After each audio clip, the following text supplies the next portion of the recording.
Okay. We want to sleep. Who is going to start? You. Okay.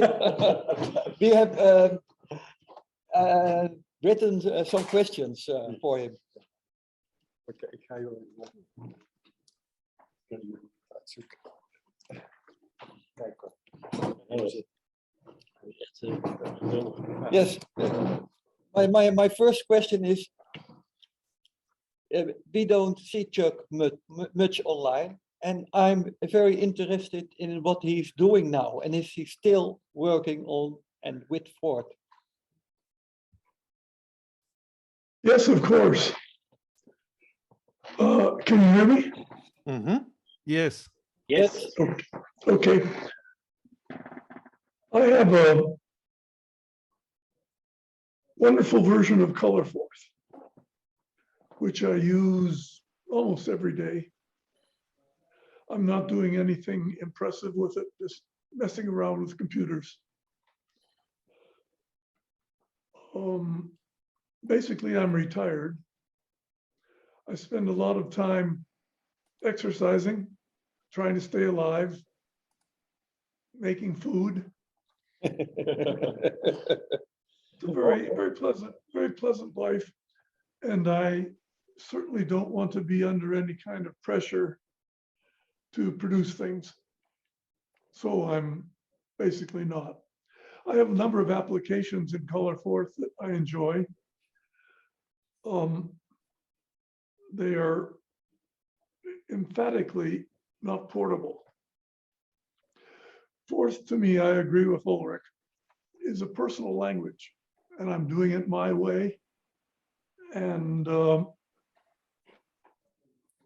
I would be happy to share ideas, but no one would be interested in my Forth code. I'm not so sure. I think we're all interested in everyone's ideas, and especially in yours. I would love to see it. Sometime maybe I can show it to you, but I'm not set up to do that now. And on what computer are you doing it at the moment? Sorry? Are you doing it on a GA 144 or another computer? A special computer maybe? No, it's on a PC. Oh, normal So PC. Okay. I've got a 4K display, and it's all tuned to 4K. Okay. Although I have it parameterized, so I could display it on 2K, it doesn't work very well. That means it's a small screen? 4K? Large screen, 55-inch. 55, big screen. Yeah. Okay. 55-inch 4K display. It's a TCL television. Okay, very nice. It works just fine. And you only do Forth on it? Or also other things? I browse the web and YouTube. Okay. But, that is my Forth display. It's very nice to meet you.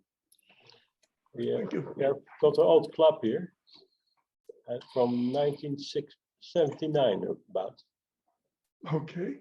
And we are rather active still. It's few members, maybe 30 members are active. And more than 100 members are there, but not here normally. And we are all very happy to use Forth because it's very flexible and it's very basic. You can do very smart things with it with a little bit of code. It's always been my favorite language. So I'm impressed. I'm very happy that I invented it. I'm impressed with how many people are interested. I gave up long ago trying to promote Forth. Yes. It's a hard sell, and I would just rather use it myself. Yeah. I can understand that. It's really a hard sell. You can write beautiful code with it, but most people only do stack manipulations, I believe. and that doesn't help. Beautiful code is right. It's back in the old days, I thought that people would write their own programs, and that Forth would be a great vehicle for doing that. And it would appear that 1,000 people out of 8 billion are willing to write their own programs. Yes, Ah, most of the people like to copy and paste only. Question for Chuck Moore. I really wonder what your most used application does.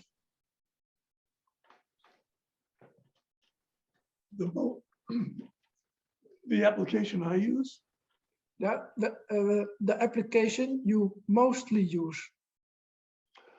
it's a clock.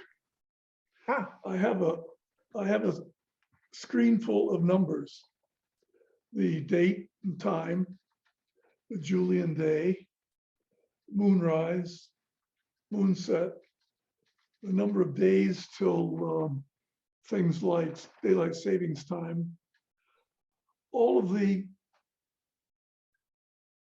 time questions that I ask myself have got the answers. And it's a pretty display. yeah, that sounds nice. Thank you. One thing I have done recently is a new character set.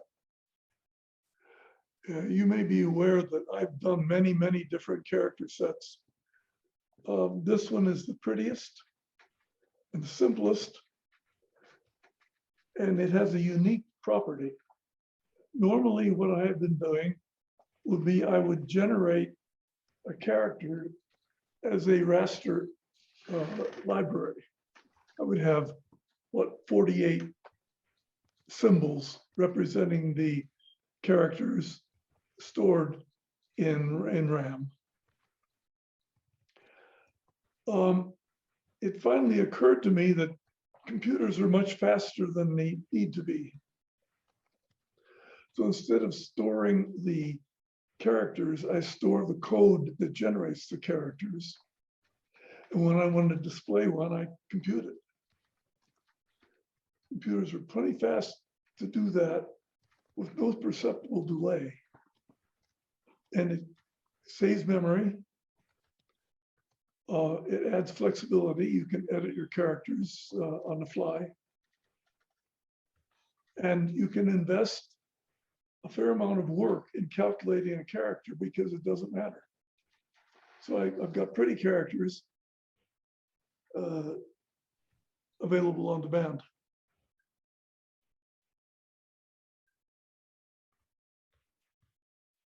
I encourage people to design their own characters. It's fun. It's easy, and it gives you another customizable aspect of Forth. Yeah, very, very nice. So there's something that is called display PostScript on Mac OS 10, for example, or I don't know whether it's called like this. So this is something like display Forth.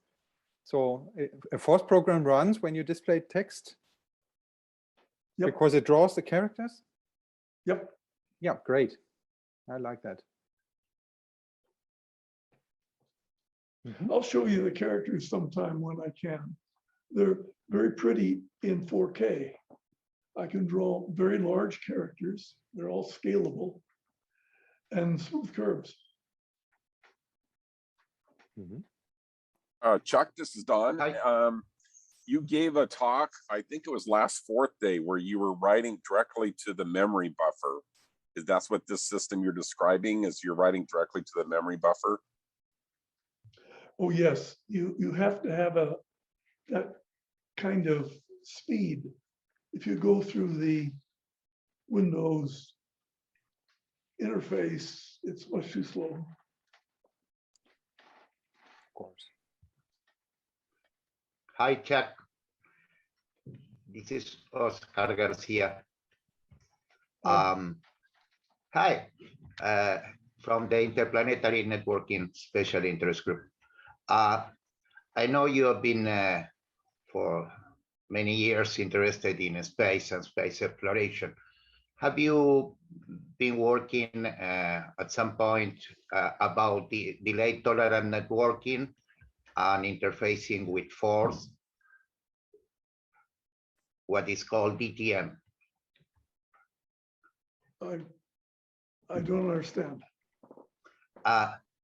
DTN is a protocol that using bundle protocol encapsulates TCP/IP or LTP, link glider transport protocol to connect with the space. It's used in the International Space Station and also in Mars rovers.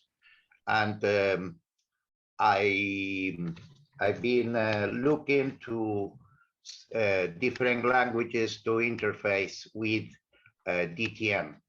We are working with Binton Cerf in this project about interplanetary internet. And I would like to know if you have been interested at some point in this kind of communication.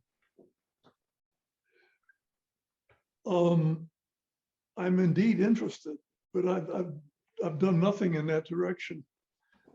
In fact, I haven't even been able to get onto the internet, or the tools that Windows provides are opaque to me. Mhm. And I've just been forced to deal with things locally. Mhm.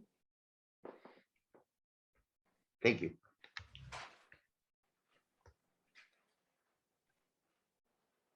Hi, Chuck. My name is Bob Flanders. It's a pleasure to meet you, sir.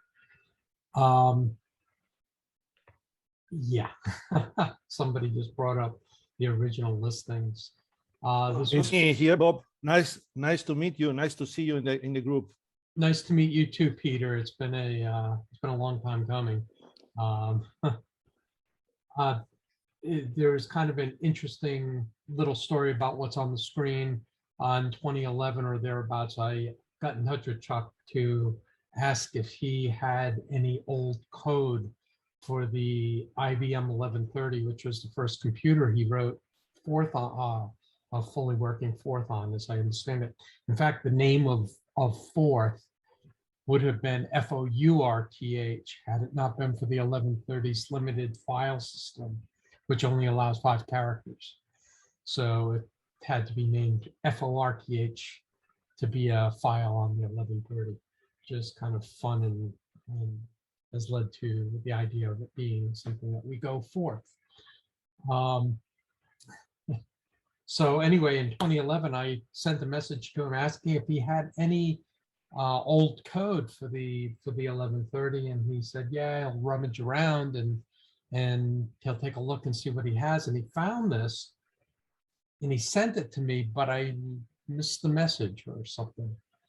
Well, a few years later, I guess it was 2017 or so, Carl Claunch, who is a fellow IBM 1130 enthusiast, sent me a message that he had spoken with Chuck.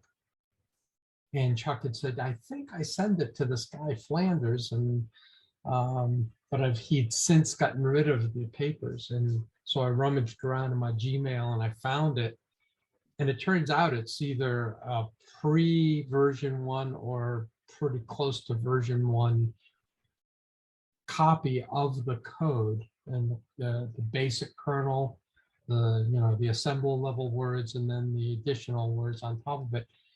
And I had a tiny amount of contribution to helping Carl get it working on an IBM 1130 emulator. And Carl actually has a working IBM 1130, and he's gotten it working. There was one critical word that we probably would all be completely lost without, had it not had that wasn't there in this version, which was period. So you couldn't print out the top of the stack. I think that the top of the stack may have only been shown in the indicator on the 1130 for the accumulator. And it was a very interesting bit of work to put it together and get it running. There were some typos, or some, not typos, but some handwritten notes on the code, and there was some things that needed to be adjusted a little bit. Maybe also we made typos putting it in. And there's actually floating about out there a version 1 Forth for the IBM 1130. The way I became interested in Forth personally was I was hired by MCI Telecommunications like 1986 or thereabouts. And I had no Forth experience, but a friend recommended me. And I came in and the guy said, well, listen, let's give you a try. First thing I want you to do is write a word that shows a timestamp. So I fumbled around and wrote a timestamp. Then the next thing he said is, I want you to implement drivers for a multi-port serial card. And I wrote that, and then he said, okay, you got the job. And I ended up working for 8 years using LMI Forth under some DOS extender to implement a system that ran on, at the end, I think it was nearly 1,000 what were called site controllers. And they were co-located at the various MCI facilities and talked to digital cross connects and extended subframe monitoring units. And it would send all the information back to a central computer, which would then use its interface with Forth to do things like, a customer call up, say, hey, I need a circuit from Washington, D.C. to Los Angeles, and they would go into the digital cross connects, hook up the T1, get it all running, and then go out and get it delivered to the customer at their endpoints to whatever provisions were necessary. And it was a very cool and interesting system. I haven't done much with Forth since, but I'm always looking backwards, like, oh, I want to do this. I want to work on, like, I'm writing 1130 emulator and things like that. So it's always of interest to me to do things with older code, not necessarily newer code. But I program in C# and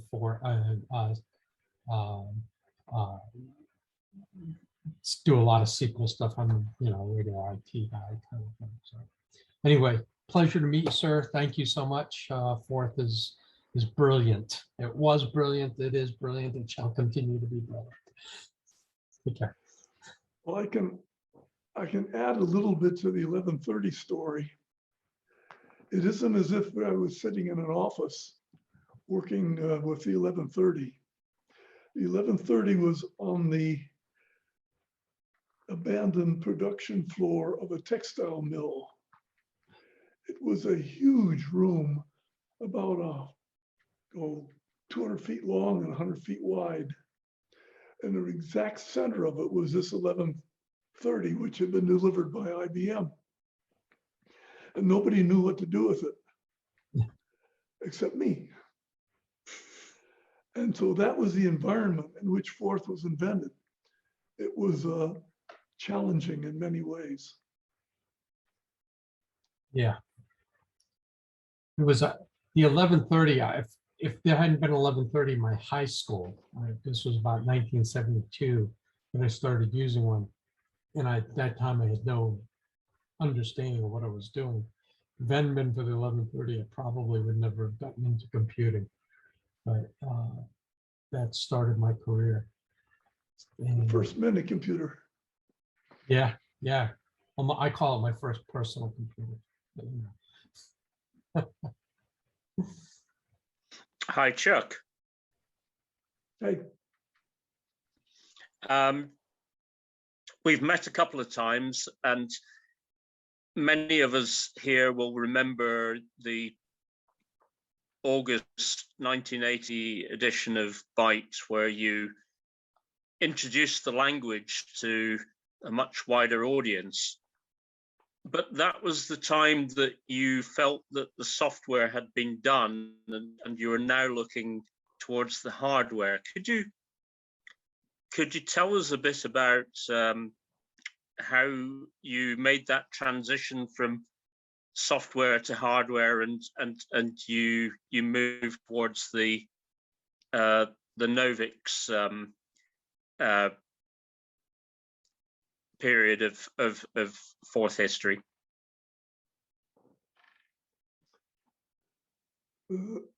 Yes, I did feel the software had been perfected in the context of Forth. What I was doing at the time was putting Forth on many different computers and interfacing it with many different devices. And this, of course, is very easy to do. That's why Forth exists. But the interfacing with many different devices got very frustrating because these devices were badly designed. The interface I had to go through was bizarre, baroque. And I got kind of tired of doing that. And I said, well, I could design a better interface. I could design a better computer. Now, people didn't do that at the time. This was the business of someone else. So it took really a leap of faith to abandon software for hardware. And I actually didn't, because I had to develop the software to design the hardware. But thereafter, my software efforts went in the hardware direction, in simulators and layout tools. And it was very rewarding. My hardware worked. And it worked much better than anyone expected or even would admit. And I'm still doing that in the sense of the green arrays multiprocessor chips. They are incredibly simple, incredibly effective, and totally unpopular. So Forth hardware is just as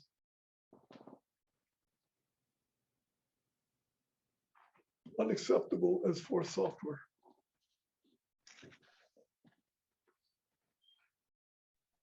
Yep, and that's absolutely fine. Some people like Forth, like everybody here, I would imagine. Other people don't understand. Hi, it's Howard Oakford here. We've met a couple of times too. I'd just like to say thank you. You've made my career in programming much more fun than it would ever have been otherwise. May 1,000 flowers bloom. Thank you. G'day, Chuck. I met you once back in '88, back in the we had an Australian symposium here, and and I've been using Forth since the early '80s. You know, I started a big project with that, and I've been using it ever since. And yes, you know, a lot of people won't admit that it works so well. You know, that's true with the hardware and software. And it also makes the hardware a lot simpler. We don't have to use any complicated hardware. And, you know, like that was my original Forth board I did up, you know, with the Rockwell chips, etc. And then, you know, I got that down into a module, you know, a little credit card size module. But this is mid '80s, and that was okay for the mid '80s. And now I use the P2 multi-core processor with 64 smart pins, etc. And so I do a lot of embedded control. But this is a question I really wanted to ask you. You just mentioned the green arrays. It's got all these processors on there. I've got the propeller parallax propeller processor. We've got 8 cogs, well, 8 cores. It has hub RAM, so it shares everything, and every one of those cores can access all the I/O equally. But when I look at the green arrays, I can't figure out how I can use it. You're saying it's an effective processor. What has it proved to be effective in, you know, really? How could I use it for general embedded control and smart stuff? That's a good question.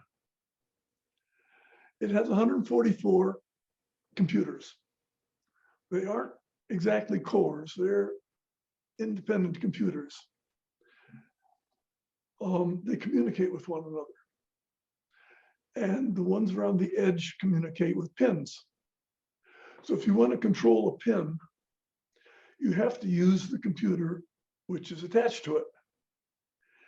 And that computer pretty much can't do anything except run that pin and communicate with its neighbors. So you end up building a little network of computers, not 144, but maybe half a dozen, that all cooperate and communicate in running the protocol on that pin. It's a fun thing to do. It's totally different than any other computer where you would just run a serial processor. Your whole attention is in coordinating the efforts of as many independent computers as you want. Now, I don't think I've done an application with more than about a few dozen computers. So Chuck, so in talking about applications, what if you had to showcase an application, say, look, look how well it does this, and I'm bearing in mind too that from what you said already, there's a bit of work setting it all up for those cores to communicate with one another, or those little CPUs to communicate with one another. I'm familiar with the whole architecture, but what would you say? Which you could hold up an application and say, man, this does it so well. Well, one obvious application is run Forth. You can use some of the computers to drive a display. You can use some of the computers to read a keyboard, and you can put them together to run Forth. I haven't done that. I never got around to doing that, although I got close. Each computer has 64 words of RAM. And one of the computers interfaces with a flash memory. So there's infinite amounts of data available. Another set of 3 computers can communicate with DRAM. So what you want to do is set up a system whereby you read code from flash, you store it in DRAM, and you read it back from DRAM and do whatever you want to do. Yeah. So I'm wondering why you haven't done a PC with it yet. Come on, you can do it. But the thing is, okay, so I use chips, so that one's got 512K of RAM, and plus all the 4K RAM on each CPU, etc. And so it's really easy to make it work. And I talk to an IO, and I can even instruct the IO to do something by itself. It's a smart IO; it has everything built into it. I keep racking my brains looking at the green arrays, and I can't think, even if I could get it to do something, boy, it'll be a lot of work. It'll be fun, but it'll be a lot of work to do it. And you mentioned memory in displays, for instance. Well, there are a lot of more effective ways of doing displays, but I can do a VGA or even a HD display from the RAM on this one. But I have to bolt on all that RAM onto the green arrays. I'd really love to see a green arrays one that had less CPUs, had a bit more memory on each one, and more access to the IO. And it was like, that would be really great. 64 CPUs. Forget about 144. Give me 64, and as you said, you don't need to use many. We'd love to do that. We've had plans for doing that, but we've never been able to make such a chip. Right. We'd have to integrate someone else's memory onto our chip, and that isn't easy to do. Yeah, well, you know, I appreciate. I just wanted to ask you that question because it's like, it's the one thing that bugs me. It's like these Forth chips, right, going right from the early days, Novix and all that, and they're all really great. And then, you know, like I've got Muck 21s, I've got the Shaboms and everything like that, but I can't figure out how to use the green arrays. So I'd really love to see some application, or even forget about application notes, but just a showcase, something that showcased that particular chip, how it was used really well. Well, the biggest advantage of the 144 is it doesn't use any energy. So it's But you have to put a lot of energy in to make it work, though. That's the trouble. Yep. Yeah. Well, thanks, Chuck. Yeah. No, appreciate it all very much. All your work. You know, when we love Forth. The other question, I just wanted to ask you, nothing to do with technical things, but you know, we often talk about how is it that we can really promote Forth? You know, it's just that mindset. You know, you've had way more experience with encountering the opposition and with people accepting Forth. And it's like, well, I had Forth built into the chip and silicon on this particular P2 chip, and that was a hard task to get that done at the time. But Forth is a dirty word, you know. People just don't like, companies don't like mentioning it. It's just like, do you see anything that would help break down that barrier? A killer app. We've been looking for a killer app for 50 years and haven't found one. No, well, apps are PCs. You know, I think most of the Forth use, you know, I've always used Forth on micros embedded, and so they're built into airports and roadways and all kinds of vending machines, anything, you know, and so they're all out there. People just don't see it, but it keeps going 24/7. And it's also my prototype the language that I use. You want a prototype? This, you know, people are used to using breadboards. Or Forth, you can move stuff around like that. You can fritz all you like with Forth, and it's very quick. So you know, I have a project now where they are saying, hey, you know, do it with Arduino, you know, C and everything else like this. And I'm thinking they can ask me, but I'm still doing it my way because, you know, I can get it done. But yeah, but it's just that opposition to it. And I don't know if there's anything. We often talk about it on our group on Forth2020, how we can get young people interested. It's not going to be a killer app. I think it's going to be the easy use, how they're using it, makers, how to makers use Forth, you know, can use Forth easily. Straight away, they say RPN. I have a question for Chuck. Chuck, was the Sun Forth in BIOS or open Forth, open, how was the name? Open OS? Open Boot. Open Boot. Open Boot from Sun Solaris. Yes, exactly. Open Boot. Was this not the Forth killer app? Because this was installed in so many computers and also on the one laptop per child. I know this was a really big installation of Forth. Yes, that's true, but BIOS is such a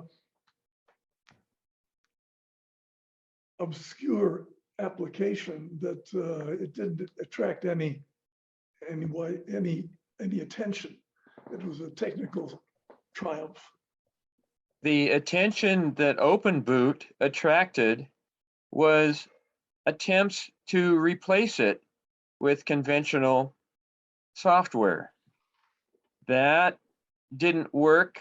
Forth didn't work because there was not an industry behind it.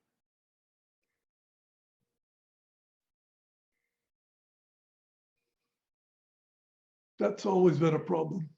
We lack large-scale support. Yeah, Intel came along and killed open firmware, not open boot, open firmware. And yeah, Intel was responsible for UEFI, and that killed open firmware. But Forth really doesn't need corporate support to prosper. It's an individual thing rather than a collective. As you did Chuck with your Green Arrays talk on, you did a discussion of that video, how you got the 144 chipset to drive the video. I was very impressed that you don't have generic video hardware driving the video in your demonstration. You had the Green Arrays chips, each programming the timing, and that was significant of how you got the Green Arrays chip to do video that wouldn't be normally required just to produce an output for people to see. In applications which don't really need consoles, if you're manipulating data, you work the data and you produce the storage of the output for later display for people to see. And so the video display was just a really fantastic ability that the chip array could actually program, and the speed. I think was absolutely significant was the power savings that your chipset did that nobody else could do. And it was a lot of fun to program that VGA. And it wasn't easy. Timing was a big problem. Yes. And it was just fun. I would say so too. It's quite unique that you've got this hardware and you're interfacing the Green Arrays into that hardware. So there's another incredible example of what the Green Arrays chipset can do. It can bit bang anything. Yes. It's got the speed, and this is with an obsolete geometry, 180 nanometers. This is abandoned. Yes. And yet we're competitive with the 10 nanometer geometries. You could equate the Green Arrays chipset to be a RISC processor, where everybody's going to sys type processors with multi instructions. What you can do on a RISC processor like the Green Arrays, it's so much quicker. It may need a little bit of effort to do the stuff that needs to be done, but clearly the number of instructions to do the work supersedes the performance that any of the standard processors can work with. And at the cost of power, which was so much cheaper on Green.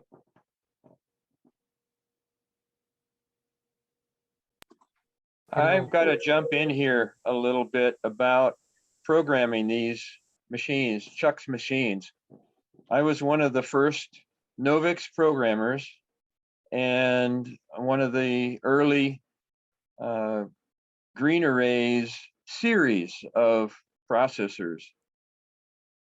Jeff Fox and I, at the beginning, were doing our darndest to pack as much code as we could into those 64 words of RAM. Over years now, we found that the smaller amount of code, the smallest amount that you can put into a node, lets them use the least power, because each node is cooperating, sending messages between them. And when it isn't running, it's only got leakage power going.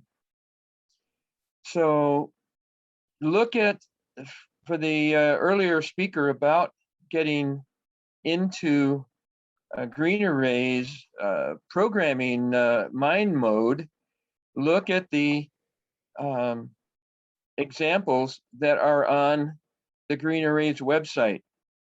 You'll get a lot of that. One of the things that I did sort of as a skunkworks program with a good friend of mine, Bill Minch, who was also an early programmer for the, I think it was the 24 processor chip, was to implement a virtual machine to execute eForth. And we put Bill was the originator of eForth, and Ting has taken off with it in assembly language. We did it all in high level. And we built a virtual machine using, I think it was 3 or 4 of the nodes to execute eForth opcodes, 8-bit opcodes directly.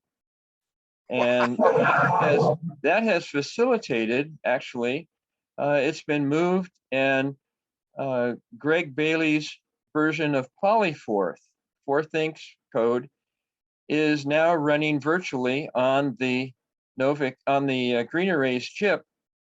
And all of the development that's happening currently is being done in standard Forth. You do not need to know the details, just like every other processor.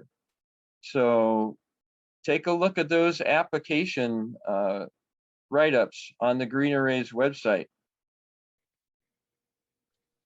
For example, if I may, 10 words of code forms an Ethernet Manchester decoder and receiver, converting the wiggly signals on the twisted pairs into bits going to the next node. Wow. You know, I listened to all this and I think, wow, this is the stuff you guys are doing are incredible in little chunks, right? And then there's a question of how could something like Forth be taken? How do we take Forth to the next level? How do we take it to, you know, push it into the future? I'll tell you something, you know, I watched this one guy on YouTube, his name's Jeff Geerling, and he's trying to deal with taking a video card and getting it to run in a PCIe single lane on some of the new Raspberry Pi compute boards. If you could do something like build a Forth-driven video card with an open interface that could be, you know, could be added to the drivers and such could be added to, that would have some kind of a standard interface that's like, you know, will work with OpenGL, or I don't know what the current, the modern, the current video standards are.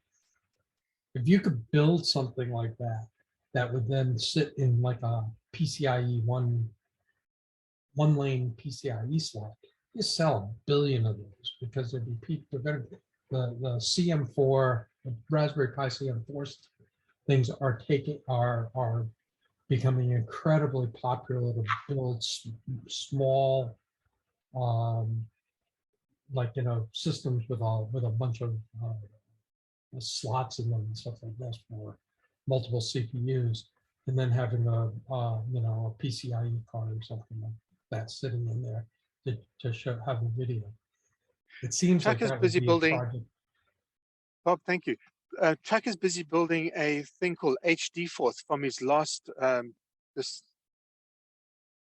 discussion, and that seems so significant what he's working with on an HDMI interface. It'd be interesting to see further development that he's working on his HD Forth.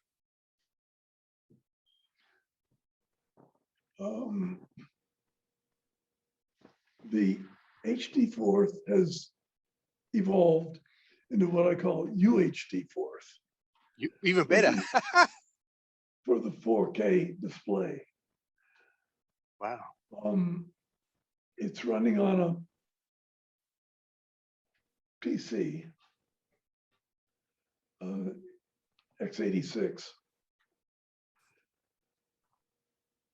Its unique characteristic is that a lot of the code is in assembler.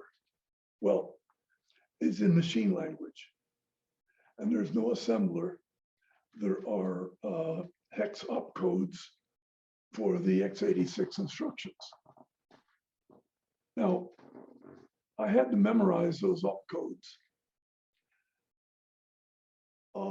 But it was as easy to memorize the opcodes as it was to memorize the assembler code. And it gives you beautiful versatility and efficiency. Completely unportable. But that's what I use. I call it Color Forth, but that's the versions I'm using now. And it is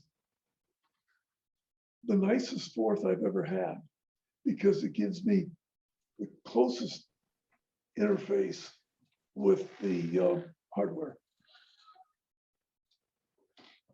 On the other hand, in the old days, when you wanted to interface to a chip or a board, that chip or board was documented. And you could merely download the spec sheet and work with it. Nowadays, there's no documentation. The best I have found is in Windows, but Windows is incredibly complex, incredibly obscure, badly designed, almost impossible to work with. And I work with it when I must, but it has turned me off trying to interface with the larger world.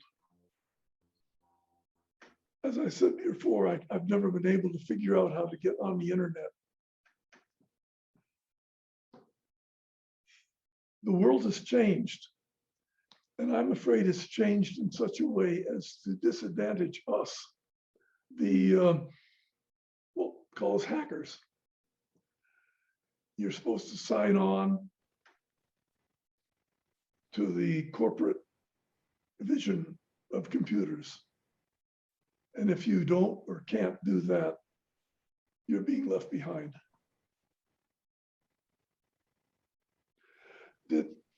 Perhaps some of you know Werner Vinge's science fiction novels. He has one called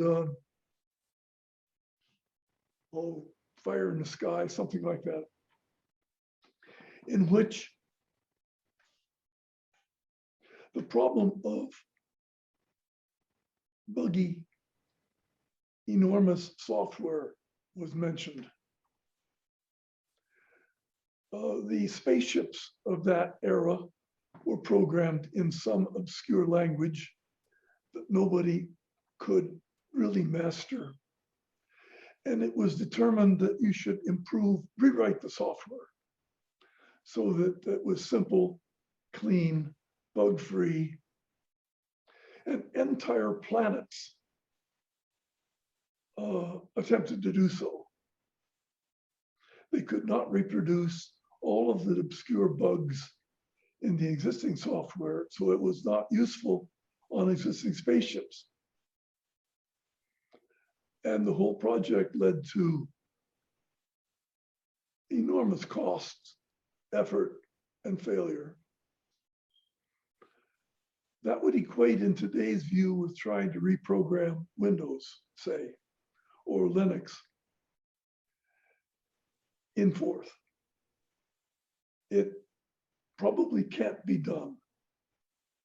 It certainly is not sound like much fun, because you have to reproduce the bugs. Who wants to reduce bugs? You want to get the bugs out. In essence, what you really need is just an IP stack, an Ethernet or Wi-Fi interface. And once you have those, you're pretty much good to go. Sorry? The hard part is the Wi-Fi interface due to proprietary firmware, though. Yes, exactly. That's why I went to the 144. Rather than try to interface with the existing world, I wanted to try something different, something standalone. Now, the 144 could drive a GPU. I don't know how to do that. I don't even know how to find out how to do that, if it could be done. I mean, if it can be done, of course, but whether you can figure out how is a completely different question. And I've given up on that. Chuck, here's a challenge. If you were to develop the 144 to do Bitcoining, everybody will stop using the GPU processors and the sales of the 144 would go through the roof. And you'd be making money over money because the people out there wouldn't realize just how fast the 144s could process the hash tables. Quite right, but among other things, it takes money to develop such right. an ambitious application, and we don't have any money. Oh, right, okay. I have an open question for you, Chuck, if I may. First of all, let me say that I feel very honored to speak to you today.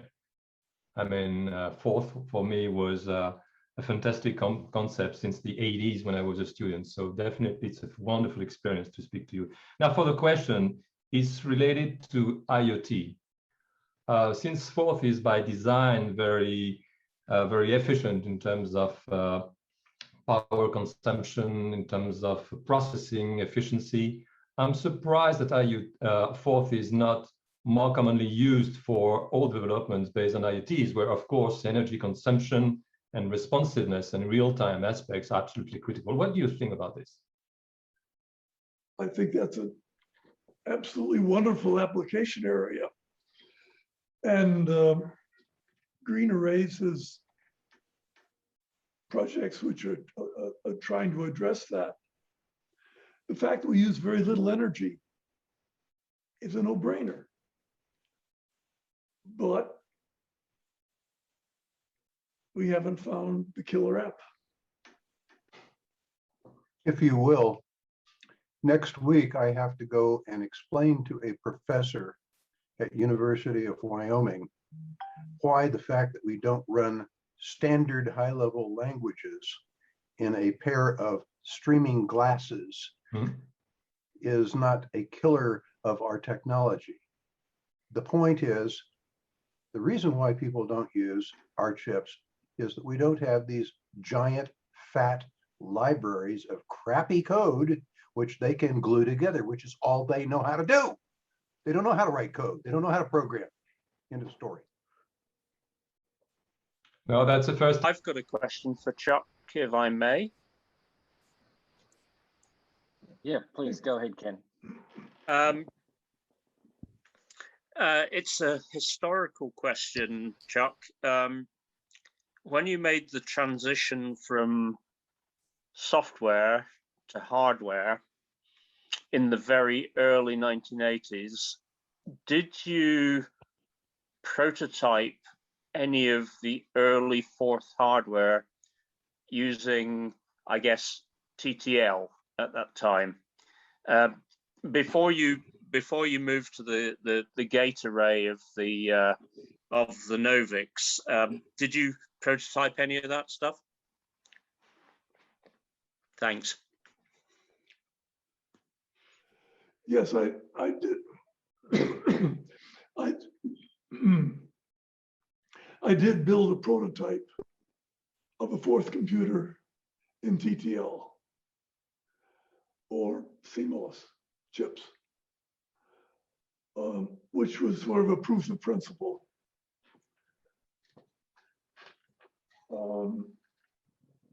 But then I moved to simulating the gate array as a more helpful design tool in Forth. So the Forth hardware prototype wasn't really helpful, didn't go anywhere. It only helped to convince some other people to support the gate array.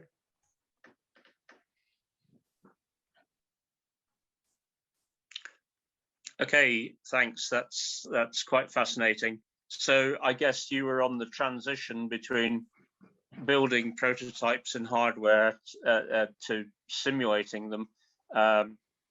By 1981, 82, I guess we had 16-bit PCs and simulation became a reality. Yeah. So I see Jared raised his hand. Yeah, hello everybody. No,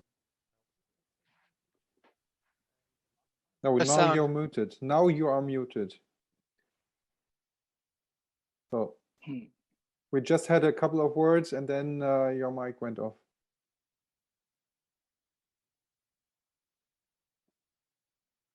No, no, no, no, no. No sound. We can't hear you. It just broke. Yeah. Aha, now comes the mic.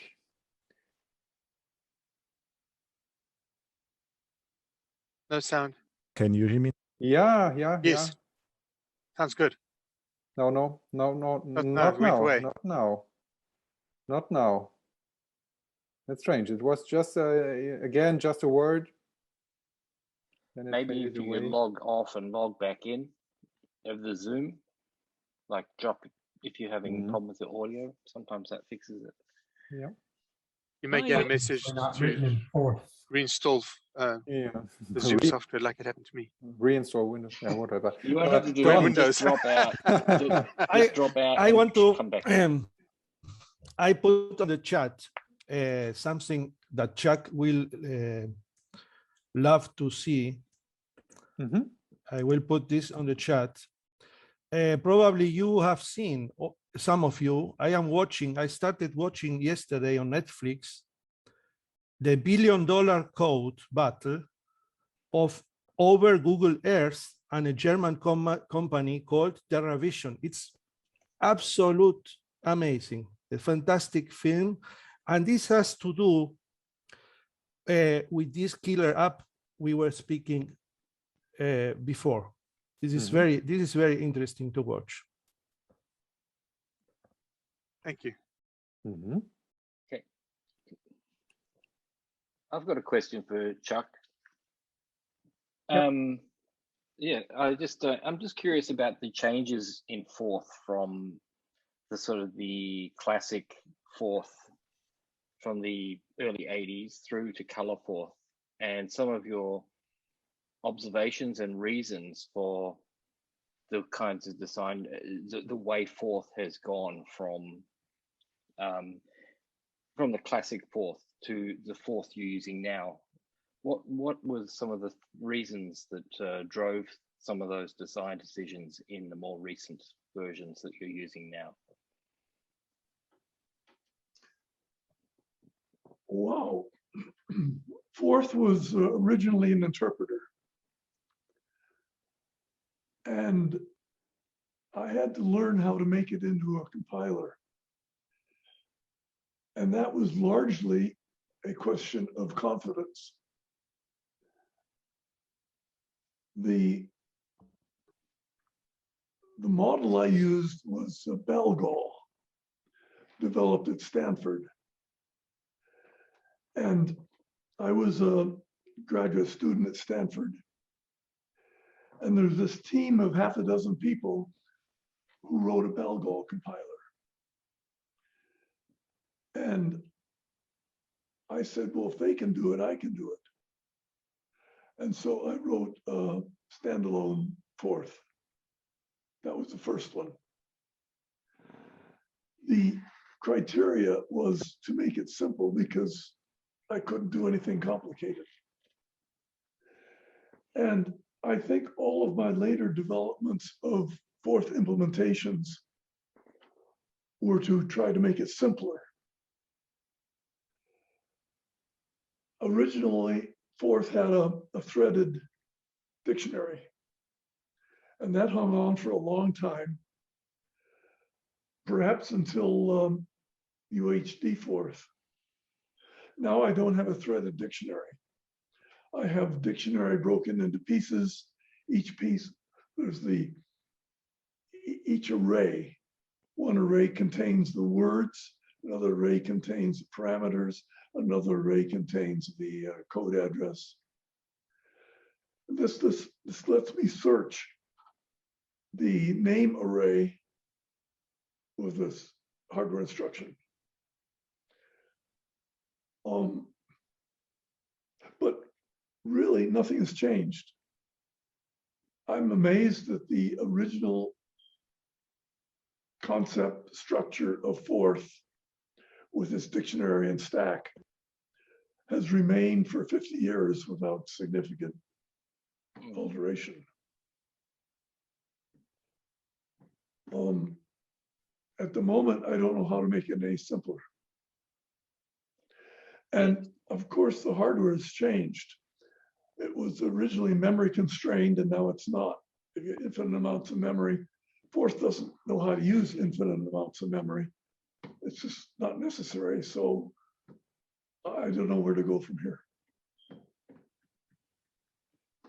I have a question, Chuck, which is not about technology only. I mean, and as Christian said, I mean, you are a free mind, right? What is the topic? I mean, considering the news, considering the way the world is going at the moment, what is the topic that makes you passionate about at the moment? Could be Forth, could be AI, or could be something not about technology.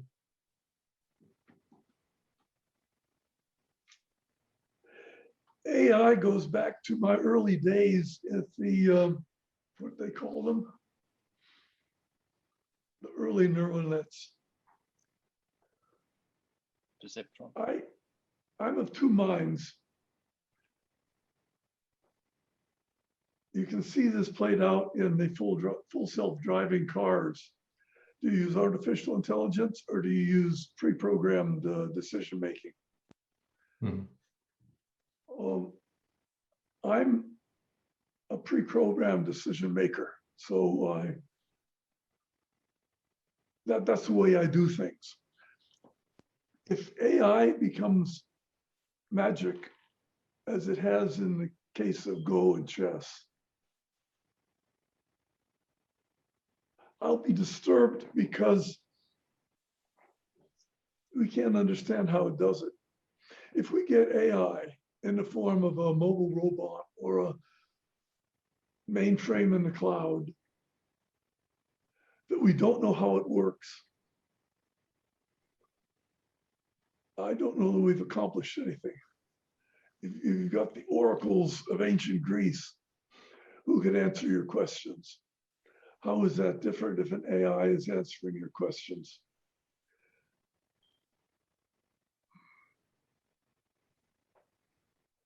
But I don't know what side to come down on.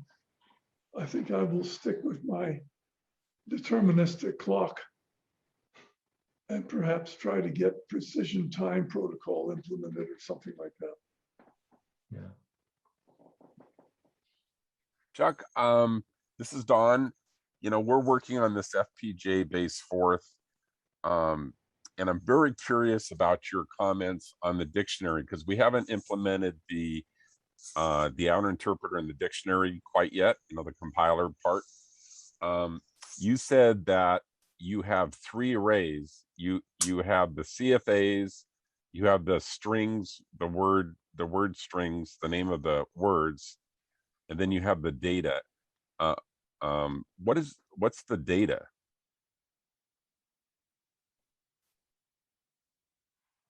Because the data is usually on the stack, right? So in the case of a constant, it would be the value of the constant.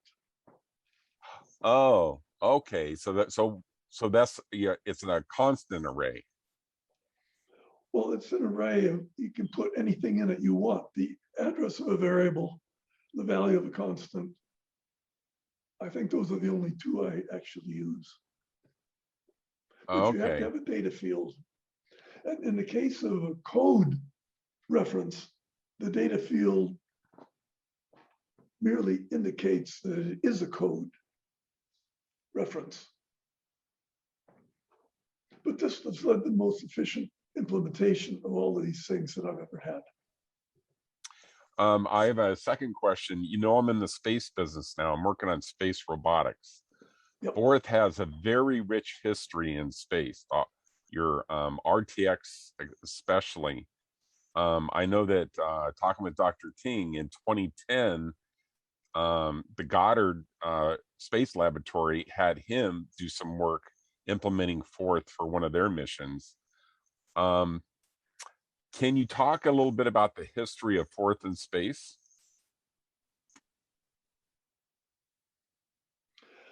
I programmed a reconnaissance satellite once.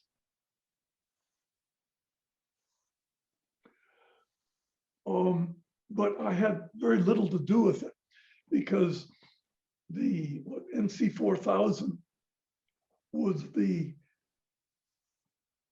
prototype of the RTX.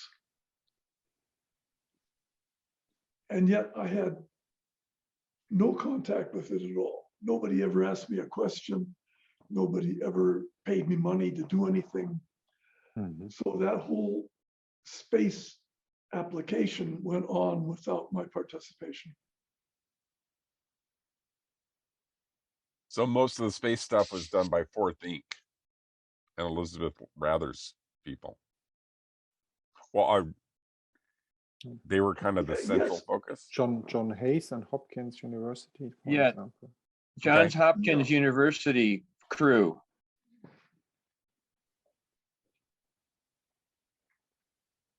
Well, They were good people. They, what was his name? Proved that Forth was a provable language, which was an issue at the time. You could prove it was correct. Although I don't know why that is interesting because it's pretty obvious it's correct. Well, what's very interesting right now that I found being in the space business is FPGAs are naturally radiation immune. So they're very much favored in space because the geometry is much larger than the modern microprocessors, right? So a radiation hit is not going to impact an FPGA. And I think this is a huge opportunity for Forth. If you can imagine 100 robots working out in Pluto, assembling something, and you have this low-speed data link, and you're going to send a C binary blob up there every time you want to change code. You know, Forth is interactive. You just make your core words deferred words, and you update as necessary using text. I think it's. But the same thing applies to the over-the-air updates that Tesla uses. I don't know how they do it, but I doubt they use a Forth model. Okay, we have a queue of people that raise their hands to ask questions. So Dimitri is next, as far as I know. Yeah, I put my hand up after Don. My question for Chuck is, okay, I've got a few, a finite list. What would you say are the most important things about Forth that someone learning the language needs to know? I'm interested in those who are learning it today. I myself am quite young. I've learned Forth in the past couple of years. So I was wondering what are your thoughts on this? The first thing you have to learn is how to handle the stack. Conventional programmers don't think in stack terms. And there is a transition that takes, maybe a couple of years before you really know what to put on the stack and what not to put on the stack and how to keep the stack clean.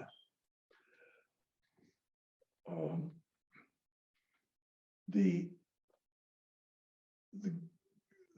processor used in green arrays chips has a circular stack.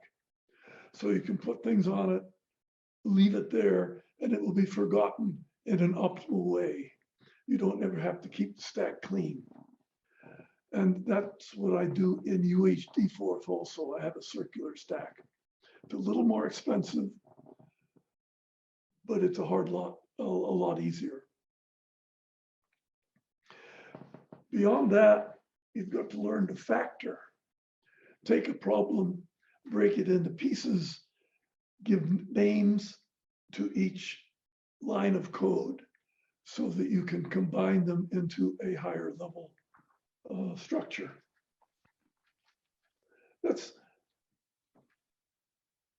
not unique to Forth. That's a term, that's a kind of good programmer practice that no one uses. C has made it conventional to use very large subroutines with lots of parameters. And Forth has very small subroutines with almost no parameters. You have to make that mental transition.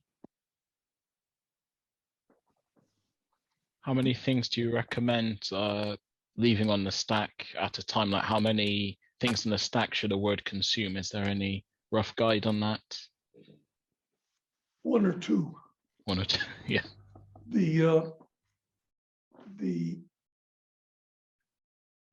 GA144 has 8 deep stacks. It does it, or 16 deep stacks. Mm-hmm. Whatever, but my UHD Forth has 8 deep stacks. That's all you need. Yeah, I think on the FPGA processor I'm working on with Don, yeah, we've implemented circular stacks, and I think it's 32 at the moment, but I thought 16 might be a reasonable depth for Forth programming. So that's reassuring to know. Since others have their hand up, I'll ask my next question, which is, what was it like working with Forth compared to Fortran or Algol? What was it about Fortran or Algol that made you think, I need to develop the language Forth? Interactivity. As others have said, in Fortran, you have to recompile the entire application. Now, I worked in Fortran. In fact, an early version of Forth was coded in Fortran. And it was a pain to have to recompile the whole thing. It took half an hour maybe. And I wanted something that was easier to patch. Now, there are 2 flavors of Forth that I've seen. One is where you have a large body, a large dictionary with many things in it and different vocabularies. The other is which you don't know vocabularies and you recompile apps on top of each other. That's the way my UHD Forth works. One of the most common apps I use is the editor. It overlays whatever other app might be active because clearly it isn't interesting any longer. And it compiles a new version of a block. And then I can recompile the app, recompile that block to make the new app. So my compile times are 0, my edit times are trivial, and the application is tiny. Mm-hmm. So I have a lot of tiny apps instead of one huge one. Mm-hmm.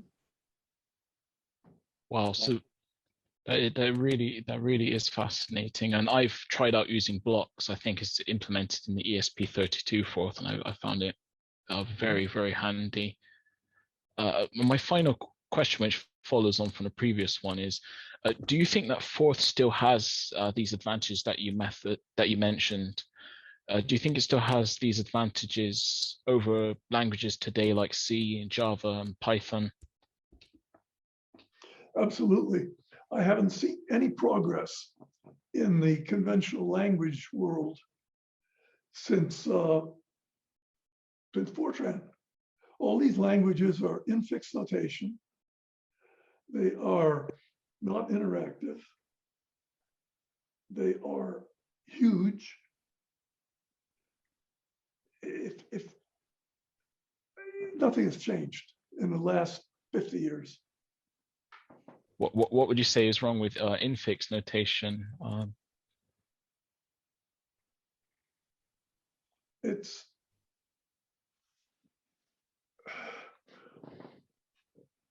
a perversion of notation and concept and implementation. In high school, people are taught infix notation as algebra, and it is a pain because it is unnatural. The HP calculators are much more efficient in keystrokes than an infix calculator. It's just a path that society has taken that I think is suboptimal. Yeah, I would agree with you.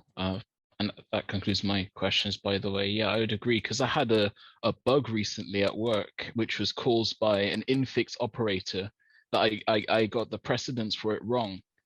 And so it was evaluating it completely incorrectly. And I was thinking, if I was using Forth, this would not happen.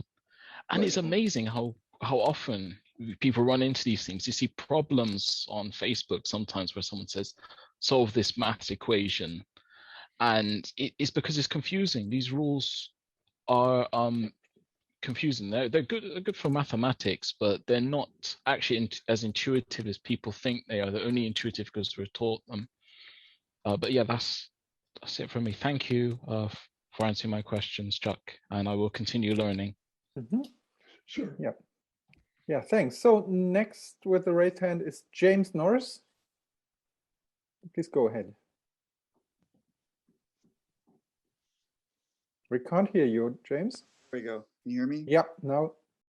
I was wondering about the x86 hand coding that you're doing. Would you consider using assembler, or why don't you do it? Assembler is just another layer of software that gets in your way. What I have is the hex opcodes with subscripts. In other words, I will put a number on the stack, and the subscript indicates how many bytes that will take in the object code. And stringing these numbers together gives you a program. Now, this is totally inappropriate for large programs. This is insane. But for a one-line Forth definition, it's trivial. Would you be interested? I wrote a Forth-based x86 assembler if you ever want to do anything bigger. And my second question is, what about using Forth as like right now they're coming out with Rust trying to do this. They figured out that a lot of programming languages have problems, like C++ has memory management problems and things like that. And it causes all these expensive bugs for like Microsoft and stuff. And they spend millions of dollars trying to fix bugs in their operating system caused by the programming language. And so now they're trying to come up with Rust as a magic solution. What about Forth? You could take Forth that's really simple. You could put in all that error checking that doesn't have. What do you think about that? Yes, you certainly could. Forth doesn't have to be a standalone language. It can be a module in an operating system. It just doesn't seem to strike people's fancy. That was all my questions. Okay, thank you. So Gerald's next try. Okay, next try. Can you hear me now? Yeah, wonderful. Oh, very sorry about the blur before. So Chuck, I wanted to ask, just because you also mentioned before that not a lot has changed in Forth regarding to the basic structure of having a directory and having a stack. But I actually recall having a discussion with you where you mentioned investigating multiple stacks and using locals even. Did you do any further research, or is this just been a short excursion for you? No, that didn't lead anywhere useful. What I have done in UHD Forth, I've taken advantage of all the registers that the x86 has. And you could almost say that you could make a fourth register-based instead of stack-based. And I explored that a bit and abandoned it. And why? The stack is absolutely essential. You might not use it all the time. You might take advantage of the registers, but if you don't have a stack on which you can pass parameters, you're crippled. And why did you give up on having even more stacks? I don't use floating point arithmetic, so there's no reason to have a floating point stack. And I have never found a use for any other kind of stack. Okay, thank you. Right, thanks. So our next question comes from Greg. Yeah, hello. Hello, Chuck. It's a pleasure to meet you. Actually, I was curious about something that was said earlier. You mentioned as a general rule, just limit the number of things on the stack to maybe just 2. And so just as a possible example, if I were to develop a word that is to draw a rectangle, and it takes 2 points, top left, bottom right, let's say, as parameters, that would be 4 arguments on the stack. So I might think, well, maybe I should start thinking about structures. So maybe I'll create a structure that's a point object. And so I could put 2 points on the stack, and that's only a couple of things placed on the stack, but now I have a structure. That structure would be, I think in Forth would be typically global, which some people might look askance at and say it's a global variable. I could also think of it in terms of, well, maybe I could create an object called a rectangle, and the rectangle might have methods to set its points and to display itself, or whatever I decide makes sense. And that, I think, fits well with the noun-verb structure that Forth, I think, encourages, object, action type of thing, machine on, machine off sort of thing.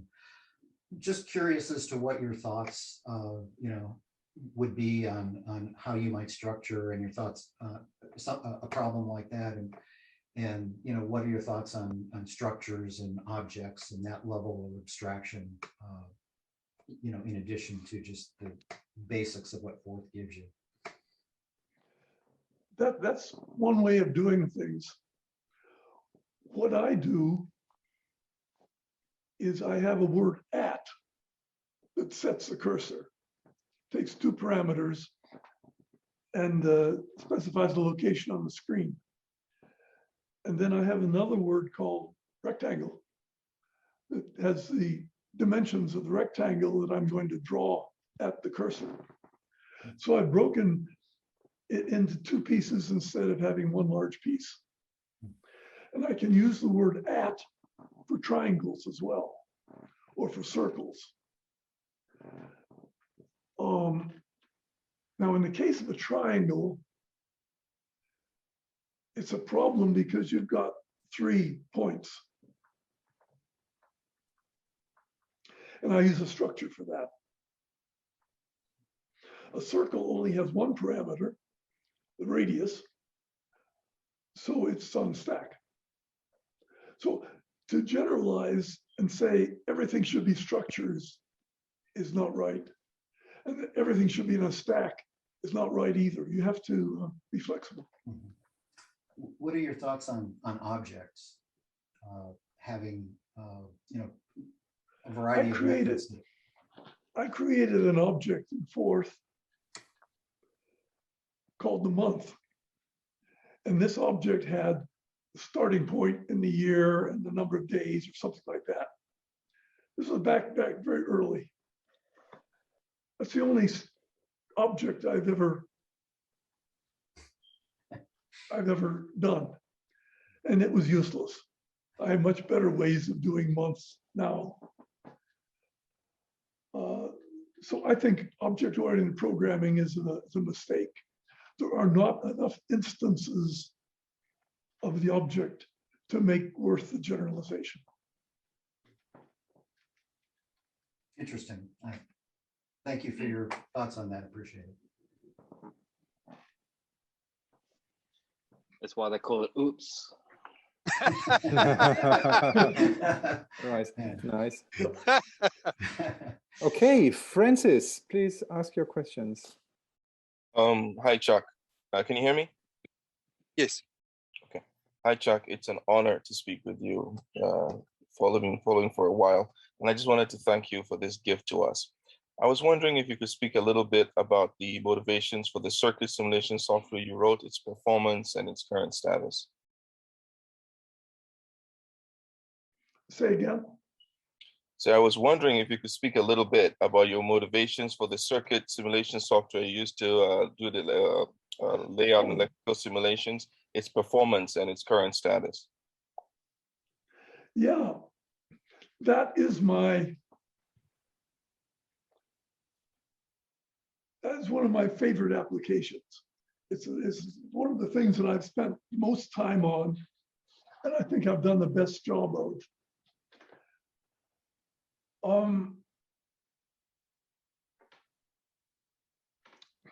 There's two aspects to it. One is the circuit logic description, and the other is the layout. If you are laying out a circuit board, or whether you're laying out a chip, basically the same problem with different geometries. And what I have learned to do is, in both cases, I do the layout. And from the layout, I derive the circuit, an array of transistors and interconnects. Okay. It's extremely efficient, extremely intuitive, pretty simple to implement, and gives wonderfully complete results.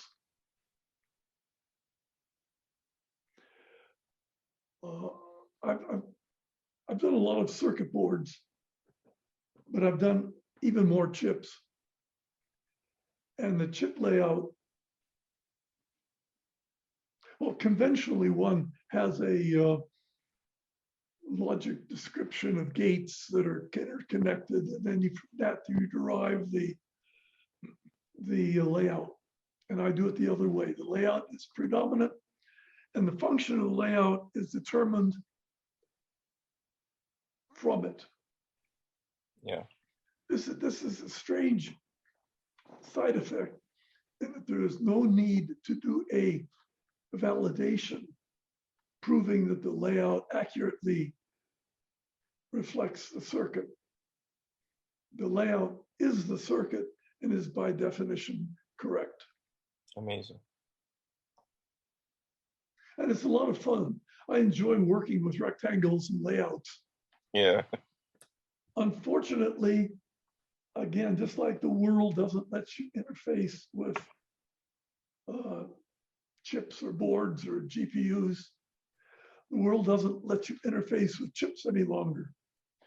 You have to give it a GDS approved layout, which they will then validate before they construct a layout which vaguely resembles the one that you worked from. It's a frustrating technological development. Yeah. I would love to have a chip making machine, something that will generate a prototype chip in a desktop environment. But the world is going to, the world prefers to have billion-dollar fabs. Yep. Yep.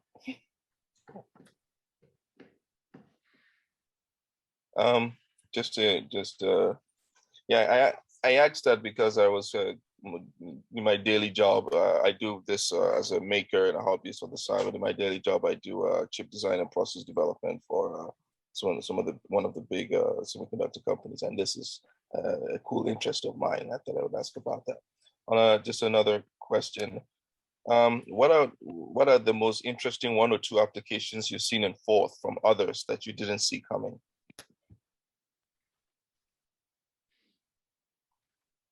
The applications that Forthink does, and you can go to their website for a list, but they've done communication networks, device handlers.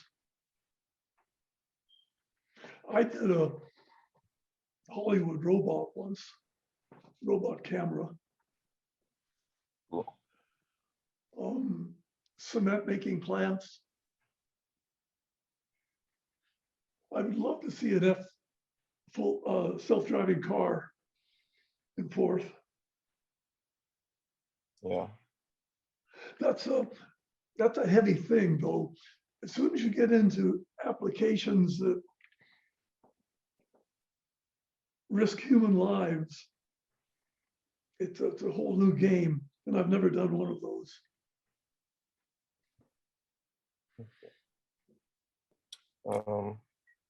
And just a last question. In hindsight, is there any things you would have done differently with regards to Forth and setting it up, developing it, all that? Looking back after all these years.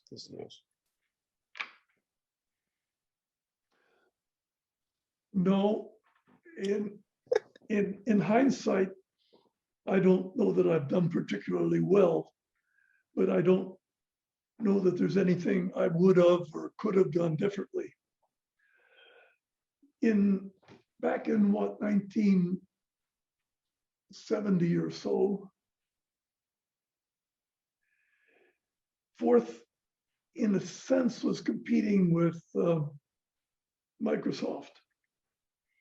Not directly, but conceptually. And if we at Forthink had developed an operating system, we could have competed with Microsoft. But we didn't, we couldn't.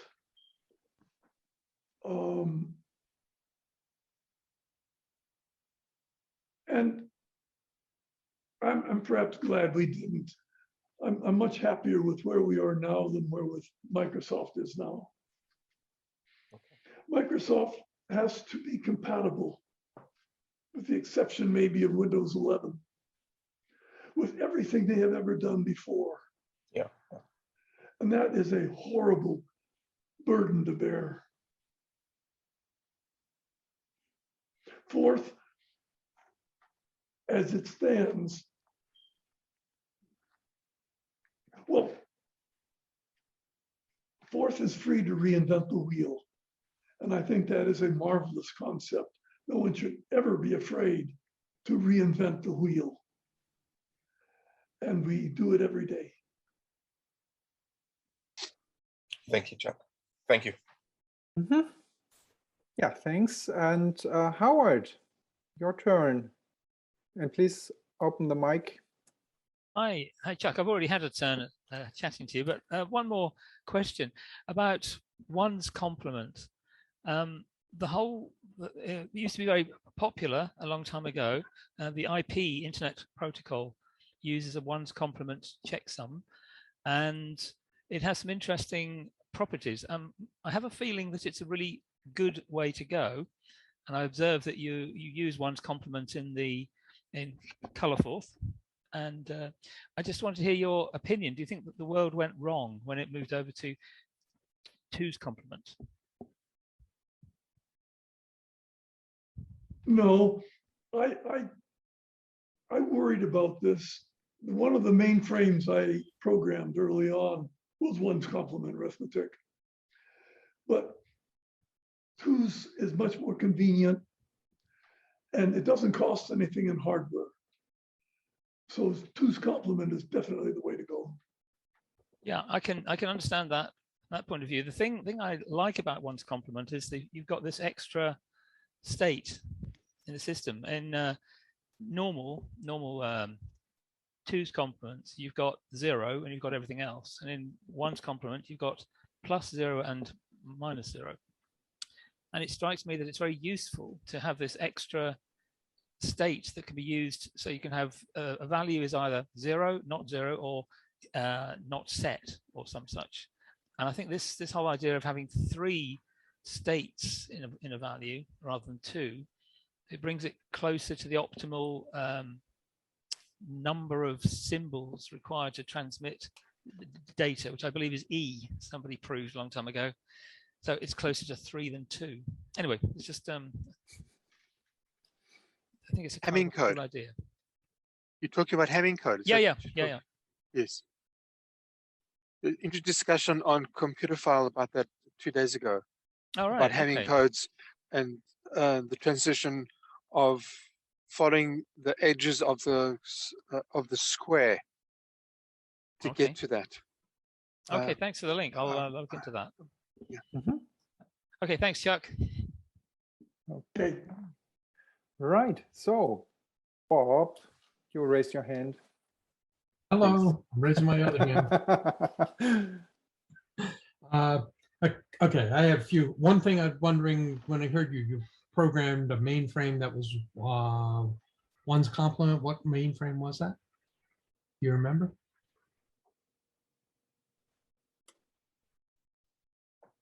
That's why I didn't name it. Okay. Could it have been a spare UNIVAC? No, it might have been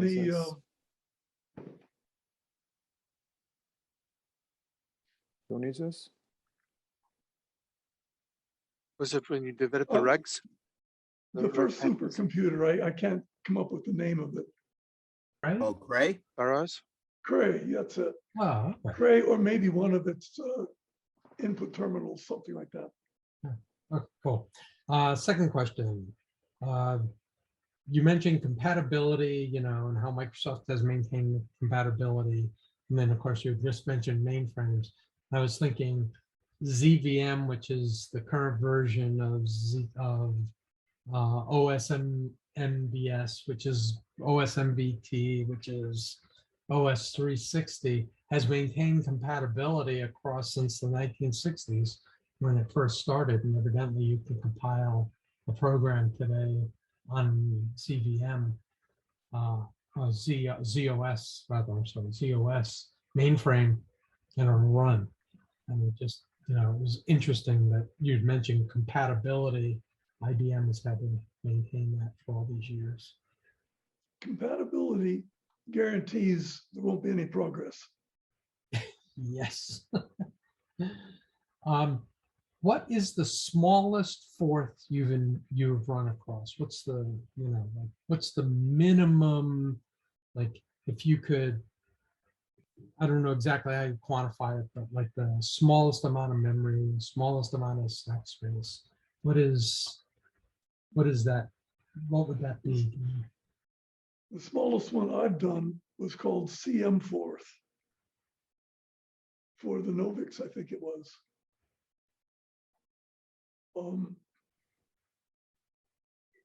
At Forth Inc., we had Microforth and Miniforth, which explored the range of having a small kernel and everything else compiled.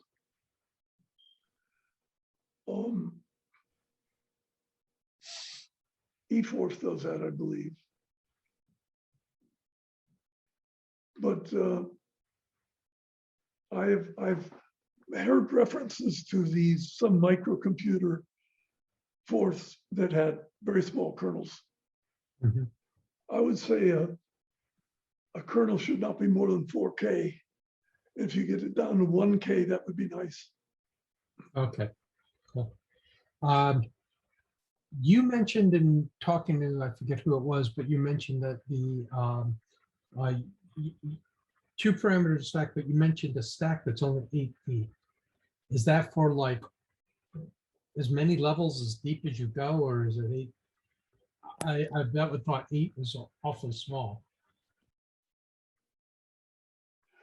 I would think in terms of a circular stack with 8 elements, so that you could put as many things on the stack as you want, but you only have access to 8 of them.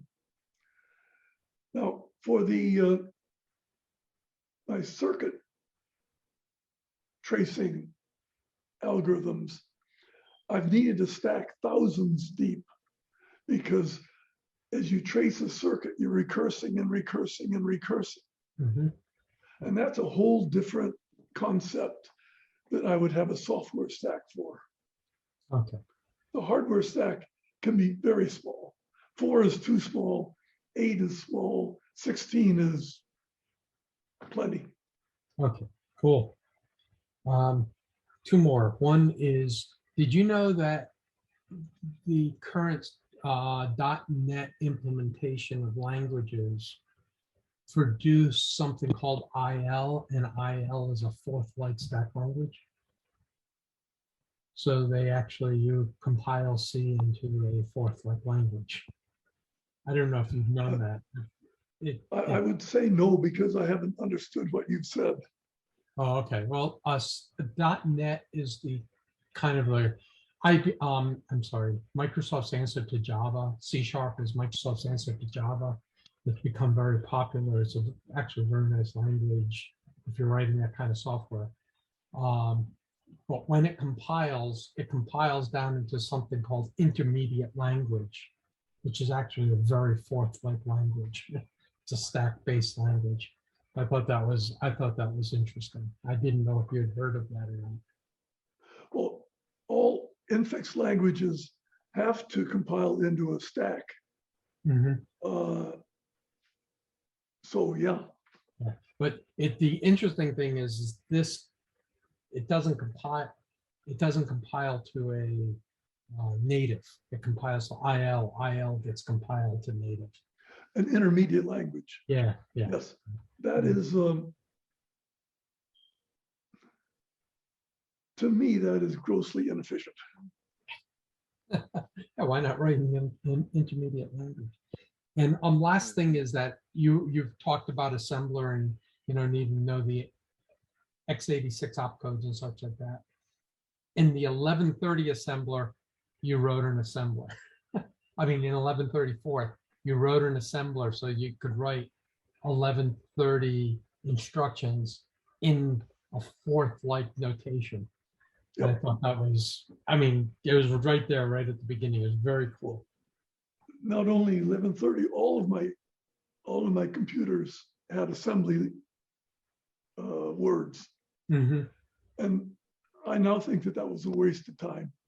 Oh. It was hard to figure out how to construct the words. It was hard to remember how they were constructed. And it was inefficient to implement. Yeah. The hex opcodes are, on any computer, are far the simplest way of implementing it. It's interesting you're saying that, because it was just like, that was when we were looking at the code, that was one of the most intense parts of the code. Trying to understand what you doing here. And then like saying, wow, that we thought brilliant. So yep, inefficient but brilliant. It was fun. It was clever. But it was at least as difficult as the hex codes. Yeah. Okay, that's it. I'm out of here. At least I'm going mute. Thank you for your time. Okay, thanks, Bob. Our next questions come from Jan Bramkamp or Jan Bramkamp. I don't know. If my microphone is working? Yes. Okay, so my question is, you've already ranted about infix notation and how it doesn't compose. What do you think about a prefix notation like Lisp? I'm sorry, I lost my earpiece. Sorry, let me repeat that. You've already given us your opinion on infix notation and how badly it composes. What's your opinion on prefix notation languages like Lisp?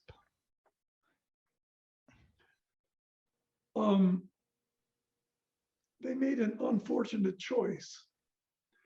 I believe the human brain works on postfix. You accept data, you store it in your short-term stack, and then you operate on it. You don't prefix things.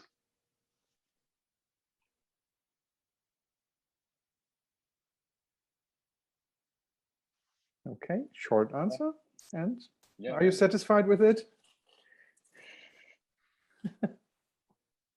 Yes, I got my answer. Okay. Okay, thanks, Jan. Next is Anton Ertel. Anton, please go ahead. Oh, maybe your mic volume has been turned down. So that's what happened to Gerald. So we can't hear you. Mic selection, maybe answer. No. you hear me now? Anton, yeah, mic- no, yeah. no, and now not again. So Yeah. Now I yes. didn't speak. So Okay. okay. Go ahead. All right. So the question is, what is your take on state smart words? I think you had them in your early Forth systems, and then you eliminated them. And I'm not sure if you have them in the recent systems. I don't think so. But can you talk a little bit about them? And yeah. Yeah, I think maybe that's an area in which Forth has made some progress, or at least my Forth. In UHD Forth is basically color Forth. And different words have different colors. Now, state smart words would have different colors for different states. For instance, the color white means execute immediately. The color green means compile. And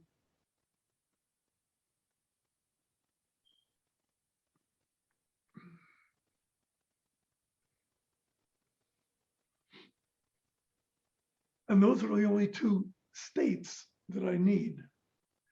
But I do have to be aware in programming. For instance, a conditional word like if or then is an immediate word and must be in white. If I have an if in green, it means compile a reference to if for future use. And that's basically what the state smart words did.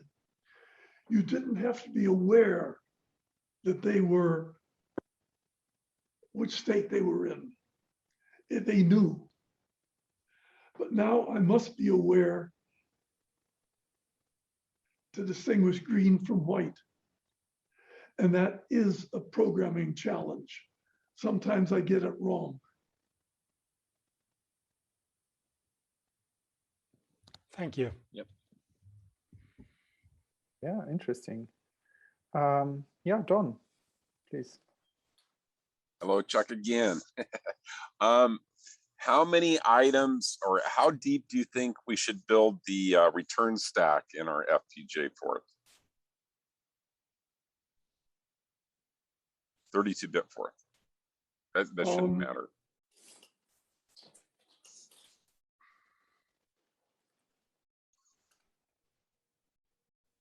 I would go with 8. 8, okay. I think the return stack and the data stack need not be the same length. But by default, I would make them the same length until experience proved otherwise. Would that be a circular stack? Sorry, can I just throw in? Is that a circular stack that you're talking about? It doesn't matter. Okay. We actually implemented circular stacks. So that was Dr. Ting. We shared the code with him. And he said, use circular stacks. I said, okay, so we did that. Dimitri implemented that. It costs nothing in hardware. My next question then to you is why don't you utilize FPGAs, because that is your desktop chip making scenario today. And I will offer you, when we get finished, I'll send you a complete system that you can play with. And it's going to be in System Verilog. And it's very beautiful code. Right now, it's like 2 pages of code to implement a Forth processor, basic. So why haven't you used FPGA for development? Because they wouldn't let me program them in Forth. There you go. That's great. That's literally the reason and the only reason. I would love to use an FPGA, but they won't let me. I'd have to learn someone else's ugly language. Yeah. Remember, that's only maybe 5 years that there are open source tool chains for FPGA programming. Thanks, Chuck. Okay, Onat, you're raising your hand and you're putting it down and raising it. Maybe you have a question. I actually wasn't putting it down, but so please go ahead. Sorry. Yeah, I have a question. I think like Forth is perceived as a runtime language, right? But it could be like a meta language. It could be like incredibly expressive and what are your thoughts about that? And also, I can ask the next question later.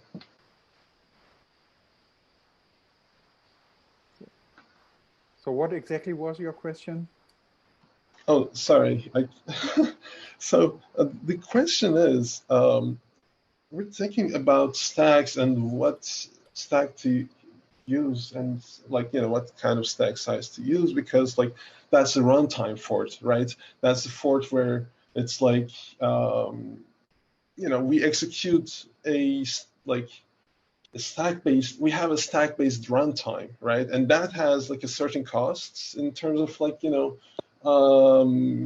certain performance costs, and it doesn't actually map to architectures like GPUs, for example, because there is not even a concept of stacks. It's just you could have a memory stack on the GPUs, sure, but it's got to work on register. And I think Forth can be an amazing compiler. It's. I'm sorry.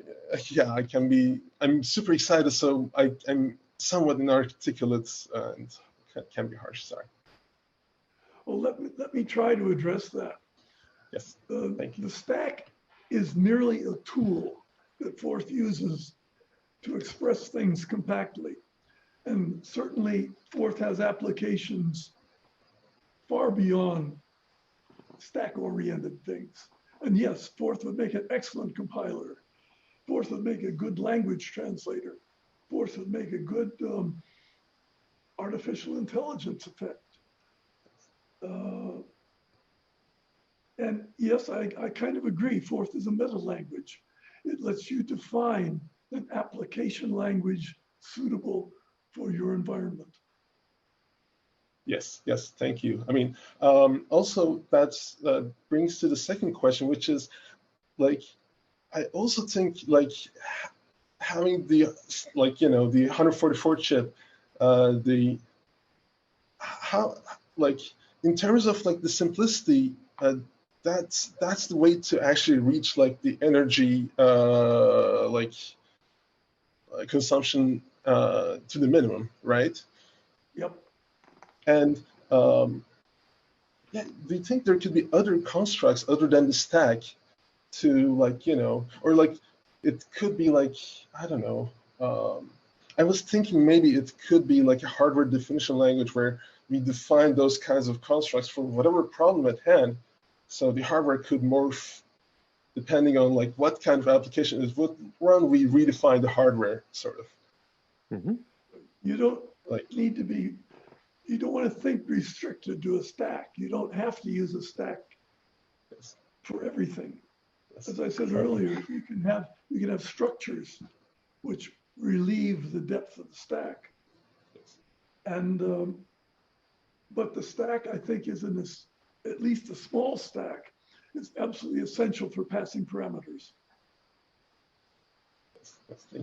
Yes, I think I also come to that conclusion because like it's super simple to pass parameters, and yet I think like, you know, at some level it's all like it could be even like, you know, that we implement the whole compiler in assembly and like use the sorry, I can I can ramble.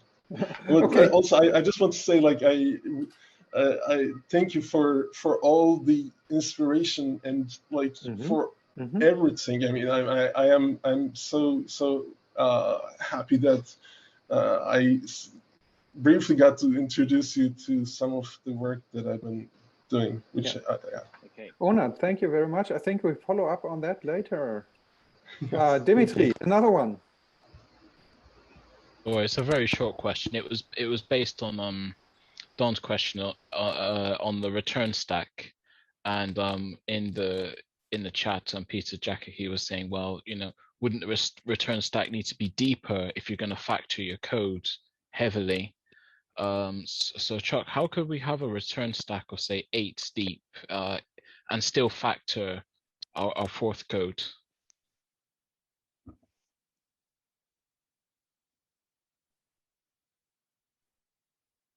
Oh, now It's a question. It's a question of complexity. If you have too deep a call sequence, this calls that, calls that, calls that, it gets complicated and you lose track of what's going on. I rarely have more than 2 or 3 levels of nested calls, which is what the return stack is for.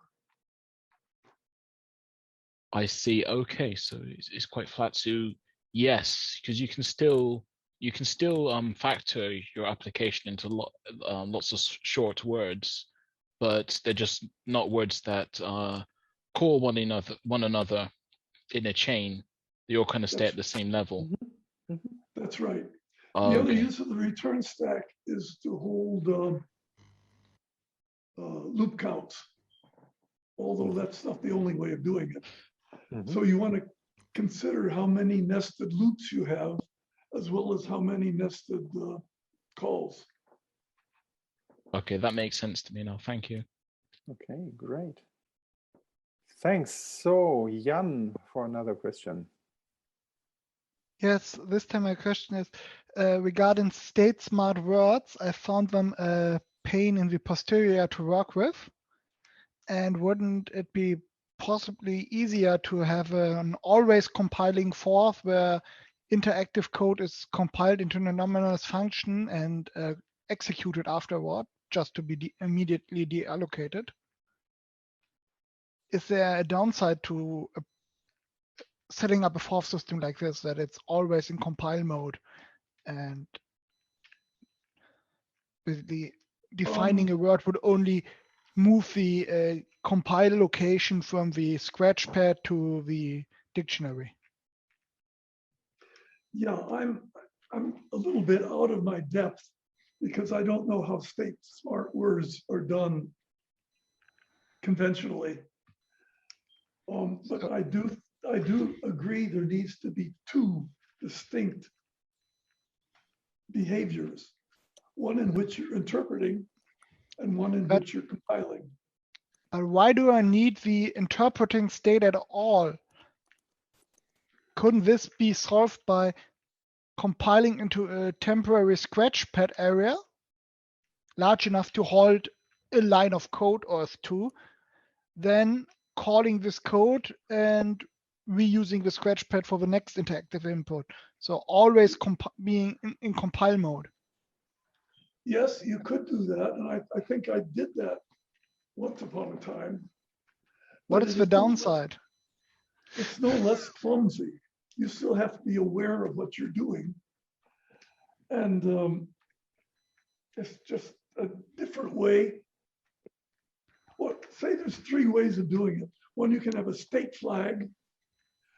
2, you can have different colors, or 3, you could have this compile to scratch and execute. There's 3 ways of doing the same thing. I think the color way is neatest. So what I ran into with gforth or macrisp Stellaris is that, yes, there's a state variable and some words respond to it. And as soon as you want to do heavy metaprogramming and you need one of those state smart words in another state smart word, they don't nest. That's right. And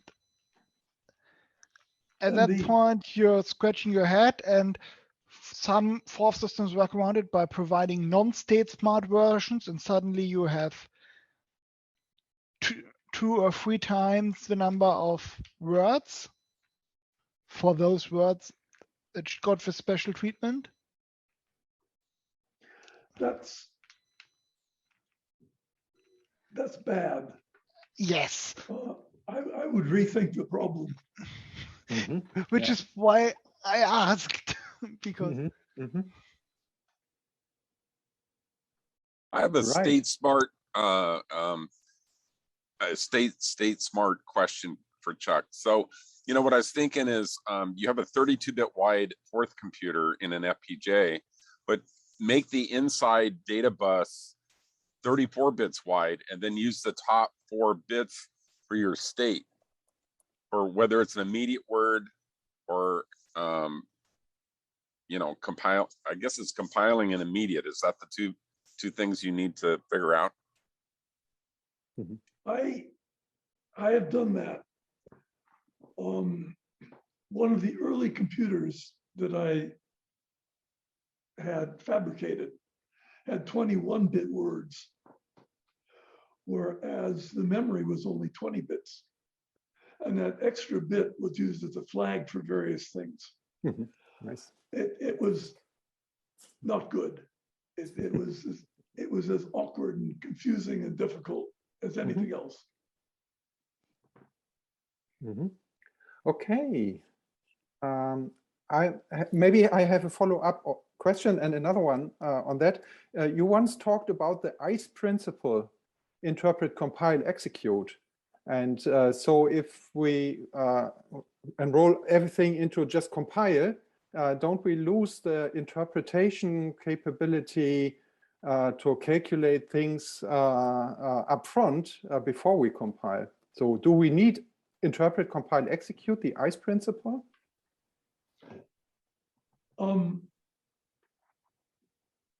You're exactly right. We do need the ability to calculate things.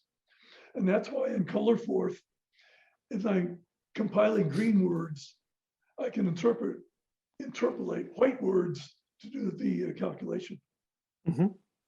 Yeah, so we don't want to lose this. And maybe Jan, this also answers a little bit of that.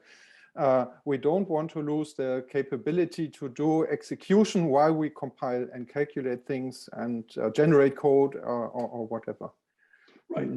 I didn't propose to eliminate immediate words. Anyway, my second question. You've been once talking about the map is not the territory. And I would like to hear your current opinion on the statement and how you think about abstraction. Oof. So the map is not the territory. But currently I prefer to work in the territory. No, that's not it. That's not accurate either.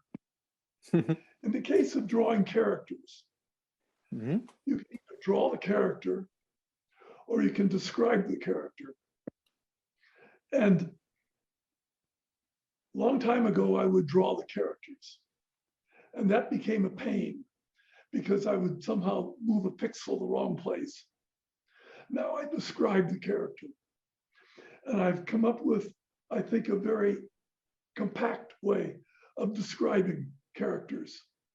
So I go back and forth between the map and the territory.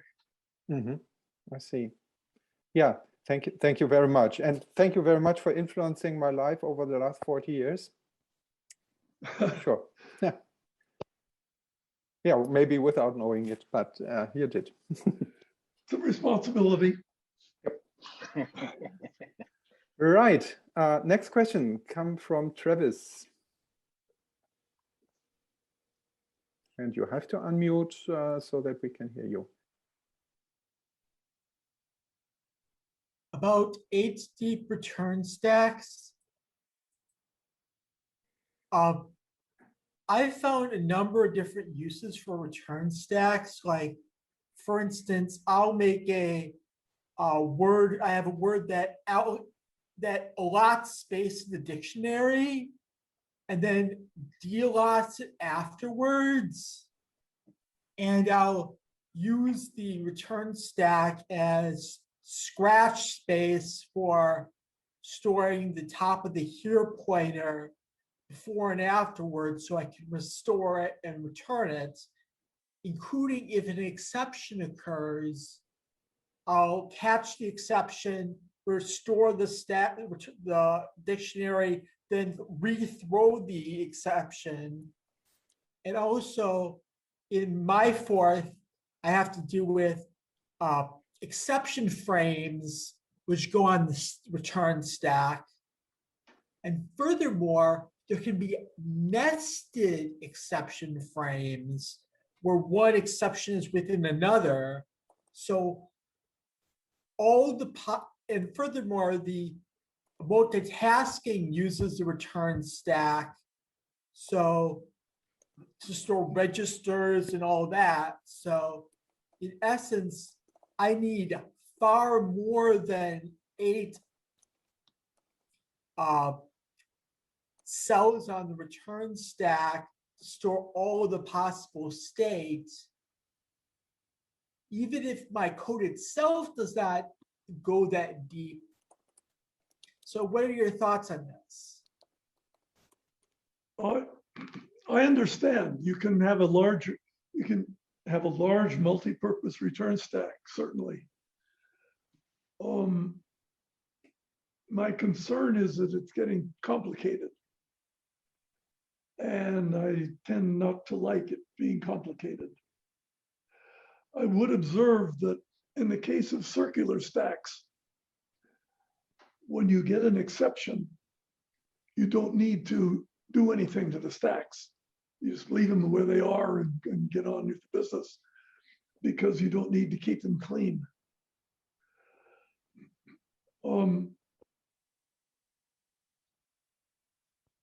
So yeah, I think the simplest solution is to have a small return stack.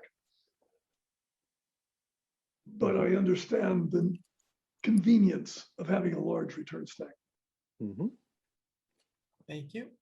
Okay, we have 2 other guys that want to ask questions. John Hardy, please. So me again. I was just, I mean, this return stack's an interesting topic because it is necessary to discuss all sorts of different aspects of Forth because the return stack is so critical to the virtual machine. I'm interested in the changes that happened in Colorforth. Some of them have to do with your use of tail call optimization as a way of reducing. So in other words, optimizing away calls so they become jumps, which means that they use less stack space. So I can see that would reduce the size of a return stack. But one thing that seemed to get thrown away from my understanding of classic Forth is that you use tail call optimization as a looping mechanism, and that in classic Forth, when you redefine a word, or when you define a word, you don't have access to that word. It's hidden until you've finished defining it. Whereas in Colorforth, I believe the word is visible so that you can so it can be called by itself. So can you talk a little bit about that change in the language, and like what are your thoughts about the way, ditching the idea of the original fourth and going forward in this way? Yeah. The original way would be my preference, that you rarely reference a word within itself. More likely you want to redefine the word, add some functionality to its previous definition. But that was complicated and awkward. And in Colorforth, I just threw it away and said, okay, I'll have to live with the fact that if I want to redefine the name of a word, I'll have to say word, word, word zero, word zero, stuff. That's awkward, but it doesn't happen very often. Yeah.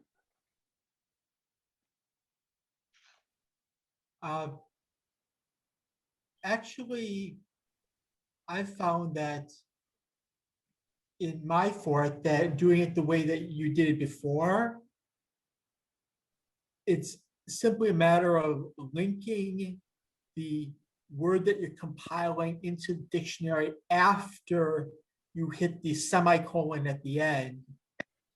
And it works basically like how it was where if you redefine a word, you refer to its old meaning from within the new word without any work at all. Yes, that is exactly right. But in my current Forths, semicolon does not indicate end of word. It merely indicates return from word. Return, yeah. And so I have no word that identify the end of a word. Okay.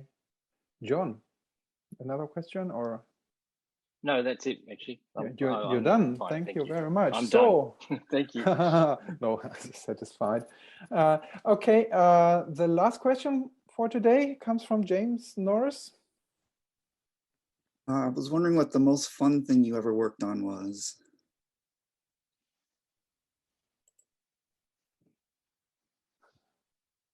Most fun thing. A fun thing is something that gives you frequent positive feedback.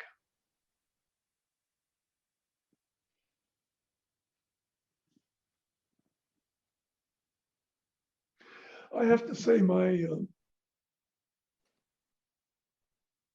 chip layout and simulation, it took years, 5 years, but I was immediately doing good work after 1 week. So I got this positive feedback, which continued and continued and continued. The hard part of that was when you submit a chip for fabrication, and you have to wait 3 months before you know whether it worked or not. And what do you do during those 3 months? But I have to say that was a lot of fun for a lot of years. Chuck, this is Greg asking another question.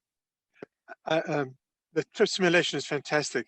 I think one of your very first projects that you ever worked on was the telescopic pointing and the data analysis you did interactively on the system with all the other astronomers watching the work output, because that is quite significant to use something as large as a radio telescope to capture the data live and to manipulate the data to generate those graphs.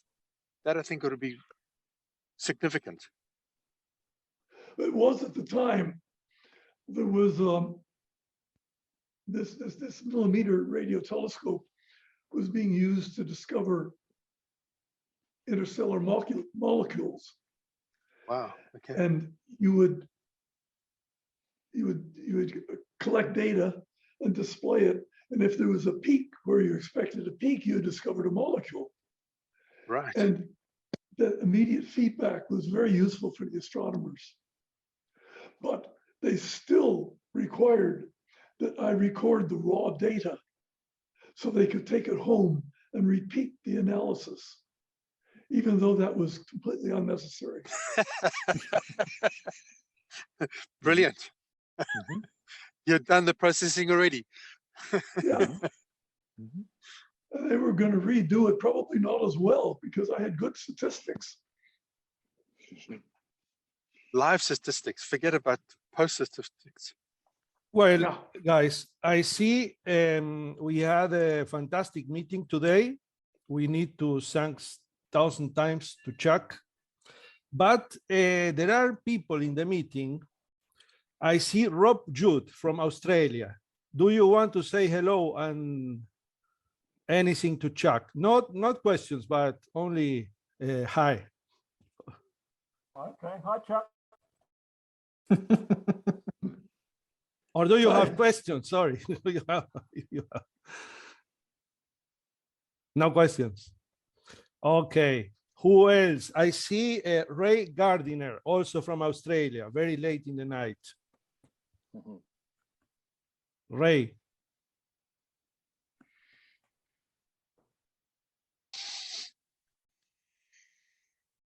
Ray showed us in the group, in the Facebook group, fantastic pictures of his boards with the RTX 2000 and image vision in Australia for machines, for different machines. So he's a wonderful folder and incredible stuff.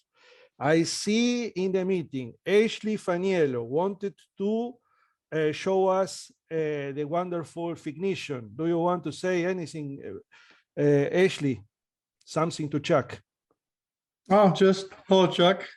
We met once in 2013 at the Strange Loop conference, but it's great to see you again. It's always great to hear what you have to say. Who else? I see Ilya Tarasov from Moscow. He's chatting, but he does not like to talk. What happens, Ilya? Too much vodka today? Say hello to Chuck. Okay, I'm here, but I'm afraid with my new microphone, it will be not possible to hear me. Okay. Very good. It's very good. I just want to say hello. No more. What okay. else? Hello. What else? And wish everyone to be healthy. Thank you to you too. 3:30 in the morning in Australia. It's Wow. Indeed, this is a word-by-word translation of Russian hello. Be healthy. Yeah. Wonderful. Thank you, Ilya. I see also Jonas Carlson. Where are you in the world, Jonas? Do you want to say hello to Chuck? You are muted. Oh, yeah, one moment. Yes, so yeah, I'm in Bangkok at the moment. And well, at the moment, we're all stuck where we are, right? So it's 2 years. So I had time to play with a lot of things. And the last thing I played with a few months ago was a 6502 Forth. And I was reading in parallel a lot of things about color Forth. And I found similarities when I was basically creating a system with an online editor running on a 6502, where each page, 256 byte, was the buffer size basically, and this Forth was a byte-coded Forth. Actually, it's an alphabetical byte-coded Forth. So I use D for dupe, and I use S for swap, and so on. And of course, the arithmetic operations are plus. And I remember reading when I was working on this that you actually liked the idea of a byte-coded Forth, but you never really went to do that. Do you have any comments about that? And especially about the code bloat today, we have so big systems and they're compiled to yield hundreds of bytes. Yeah, so that's my general question. if Chuck is there. Yes, I've thought about byte coding. Other people have also. It's a good strategy. The closest I've come to it is the GA144 instruction codes. They are 5 bits. So I've effectively done byte coding on the hardware. Right. ARM microcontrollers with ARM v7m have the TBH and THH instruction, which are basically what you're asking for, bytecode jump tables in mass manufactured CPUs, which can be used for bytecoded forth with a very tiny interpreter. Yeah, I'm finally building my so-called alphabetical forth, which is supposedly half readable kind of bytecode with letters and symbols. And I'm writing a very tiny C compiler that compiles C to this forth, and I have it kind of working for functional C with no variables. And just the other day I added variables, so soon I will be able to compile C to forth. And the rationale for this is ESP32, which I calculated that, yes, it's a very powerful thing, but one line of C code usually ends up being about 80 bytes of machine code. Jonas, we are saying bye-bye, bye-bye. We are finishing. Bye-bye. Thank you. Great. Another one here. Holy Nepu. Is this correct? This is Holy, yeah, from Taiwan. Holy, how are you? No, From Taiwan. you invite us to join this meeting.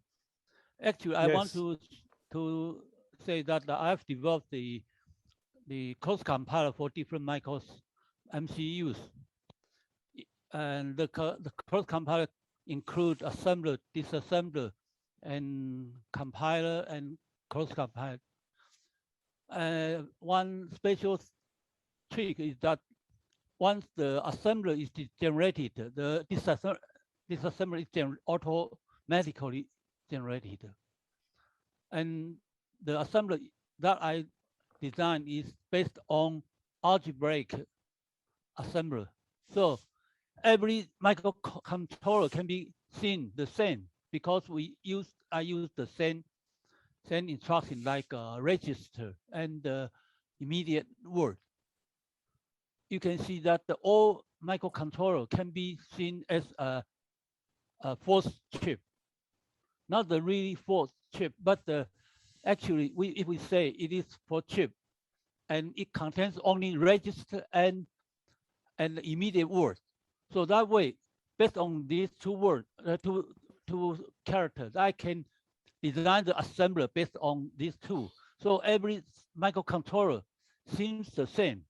And the assembler has, I can design the assembler in different way. Fantastic. This is great news. So we love to hear from you, and we send all our regards to the fantastic FIC Taiwan and all the great members you have.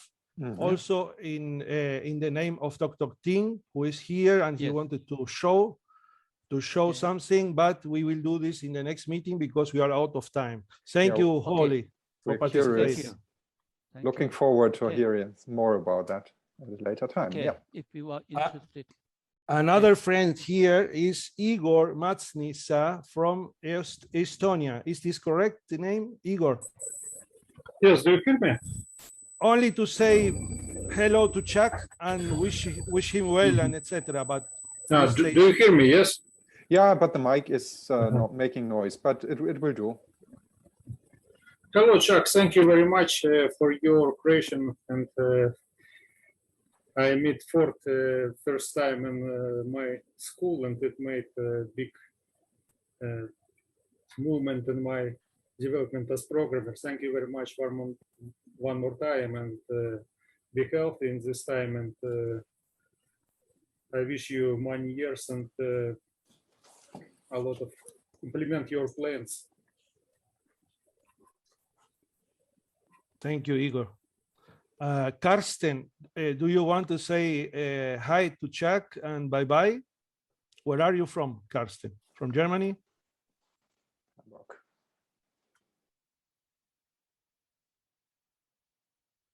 I cannot. Carsten, yeah. Your microphone. I cannot. Maybe you have to put on the volume, increase the volume, Carsten.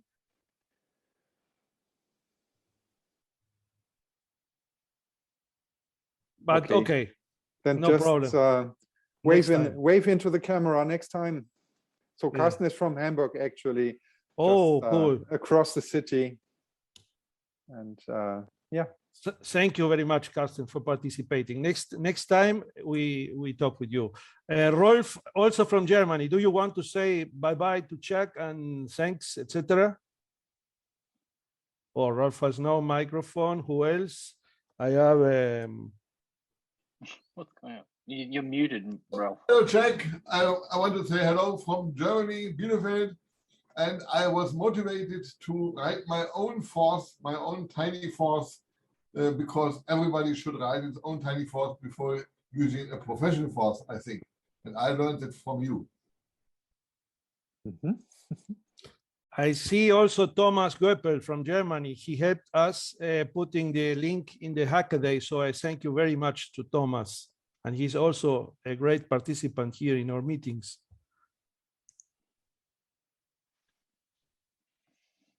No sound, Thomas. Hello? Yeah.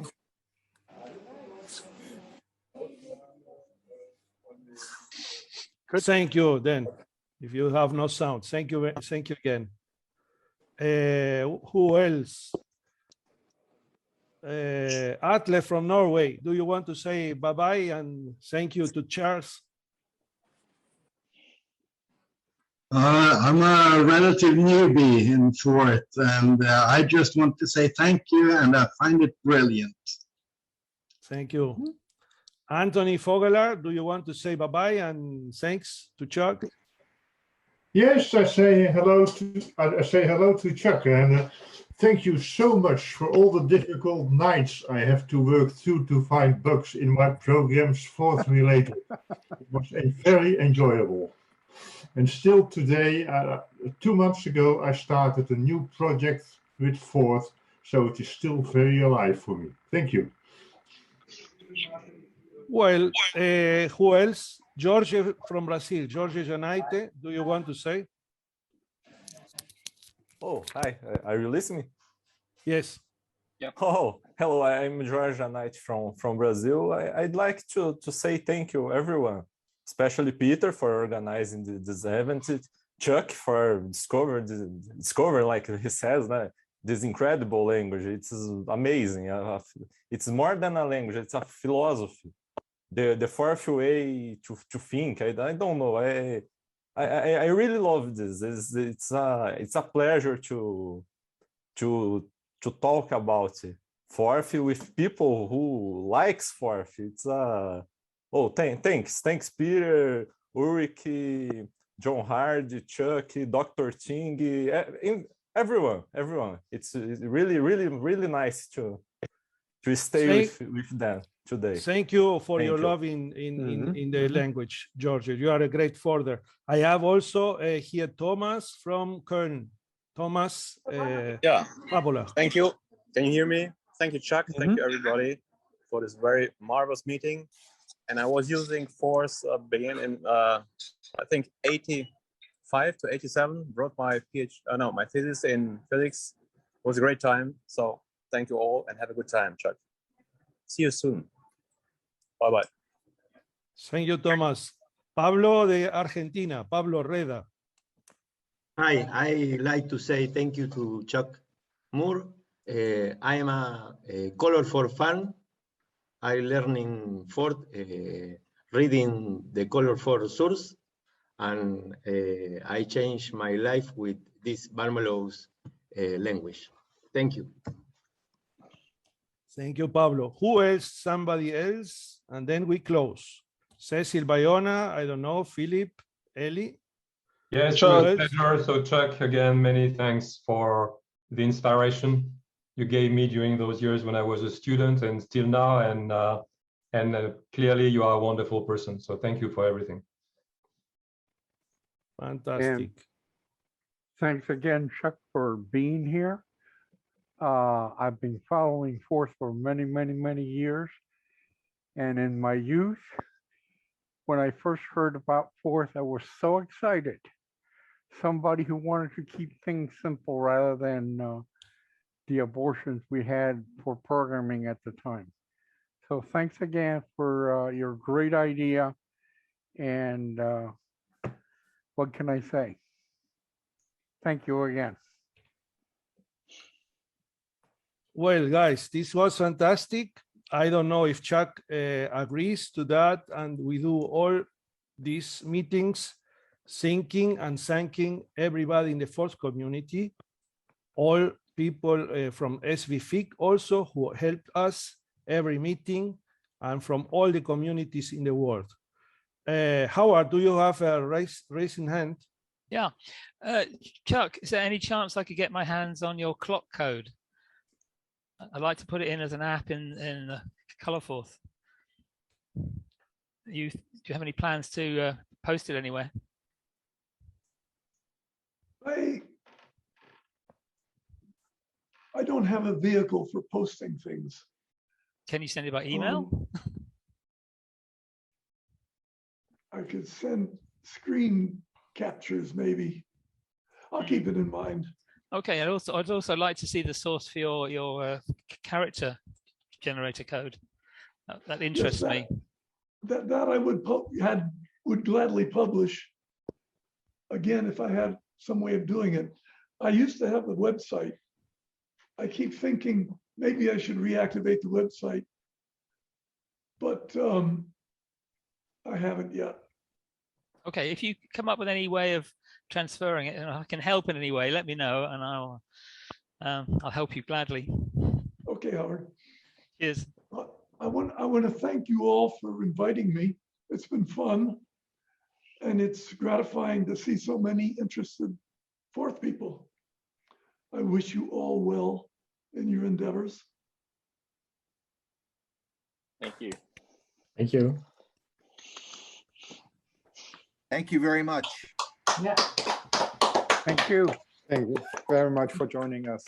Thank you. Thank you, Chuck. Thank you, everybody. Thanks, Chuck. Thank you. Thank you, Chuck. Save the chat.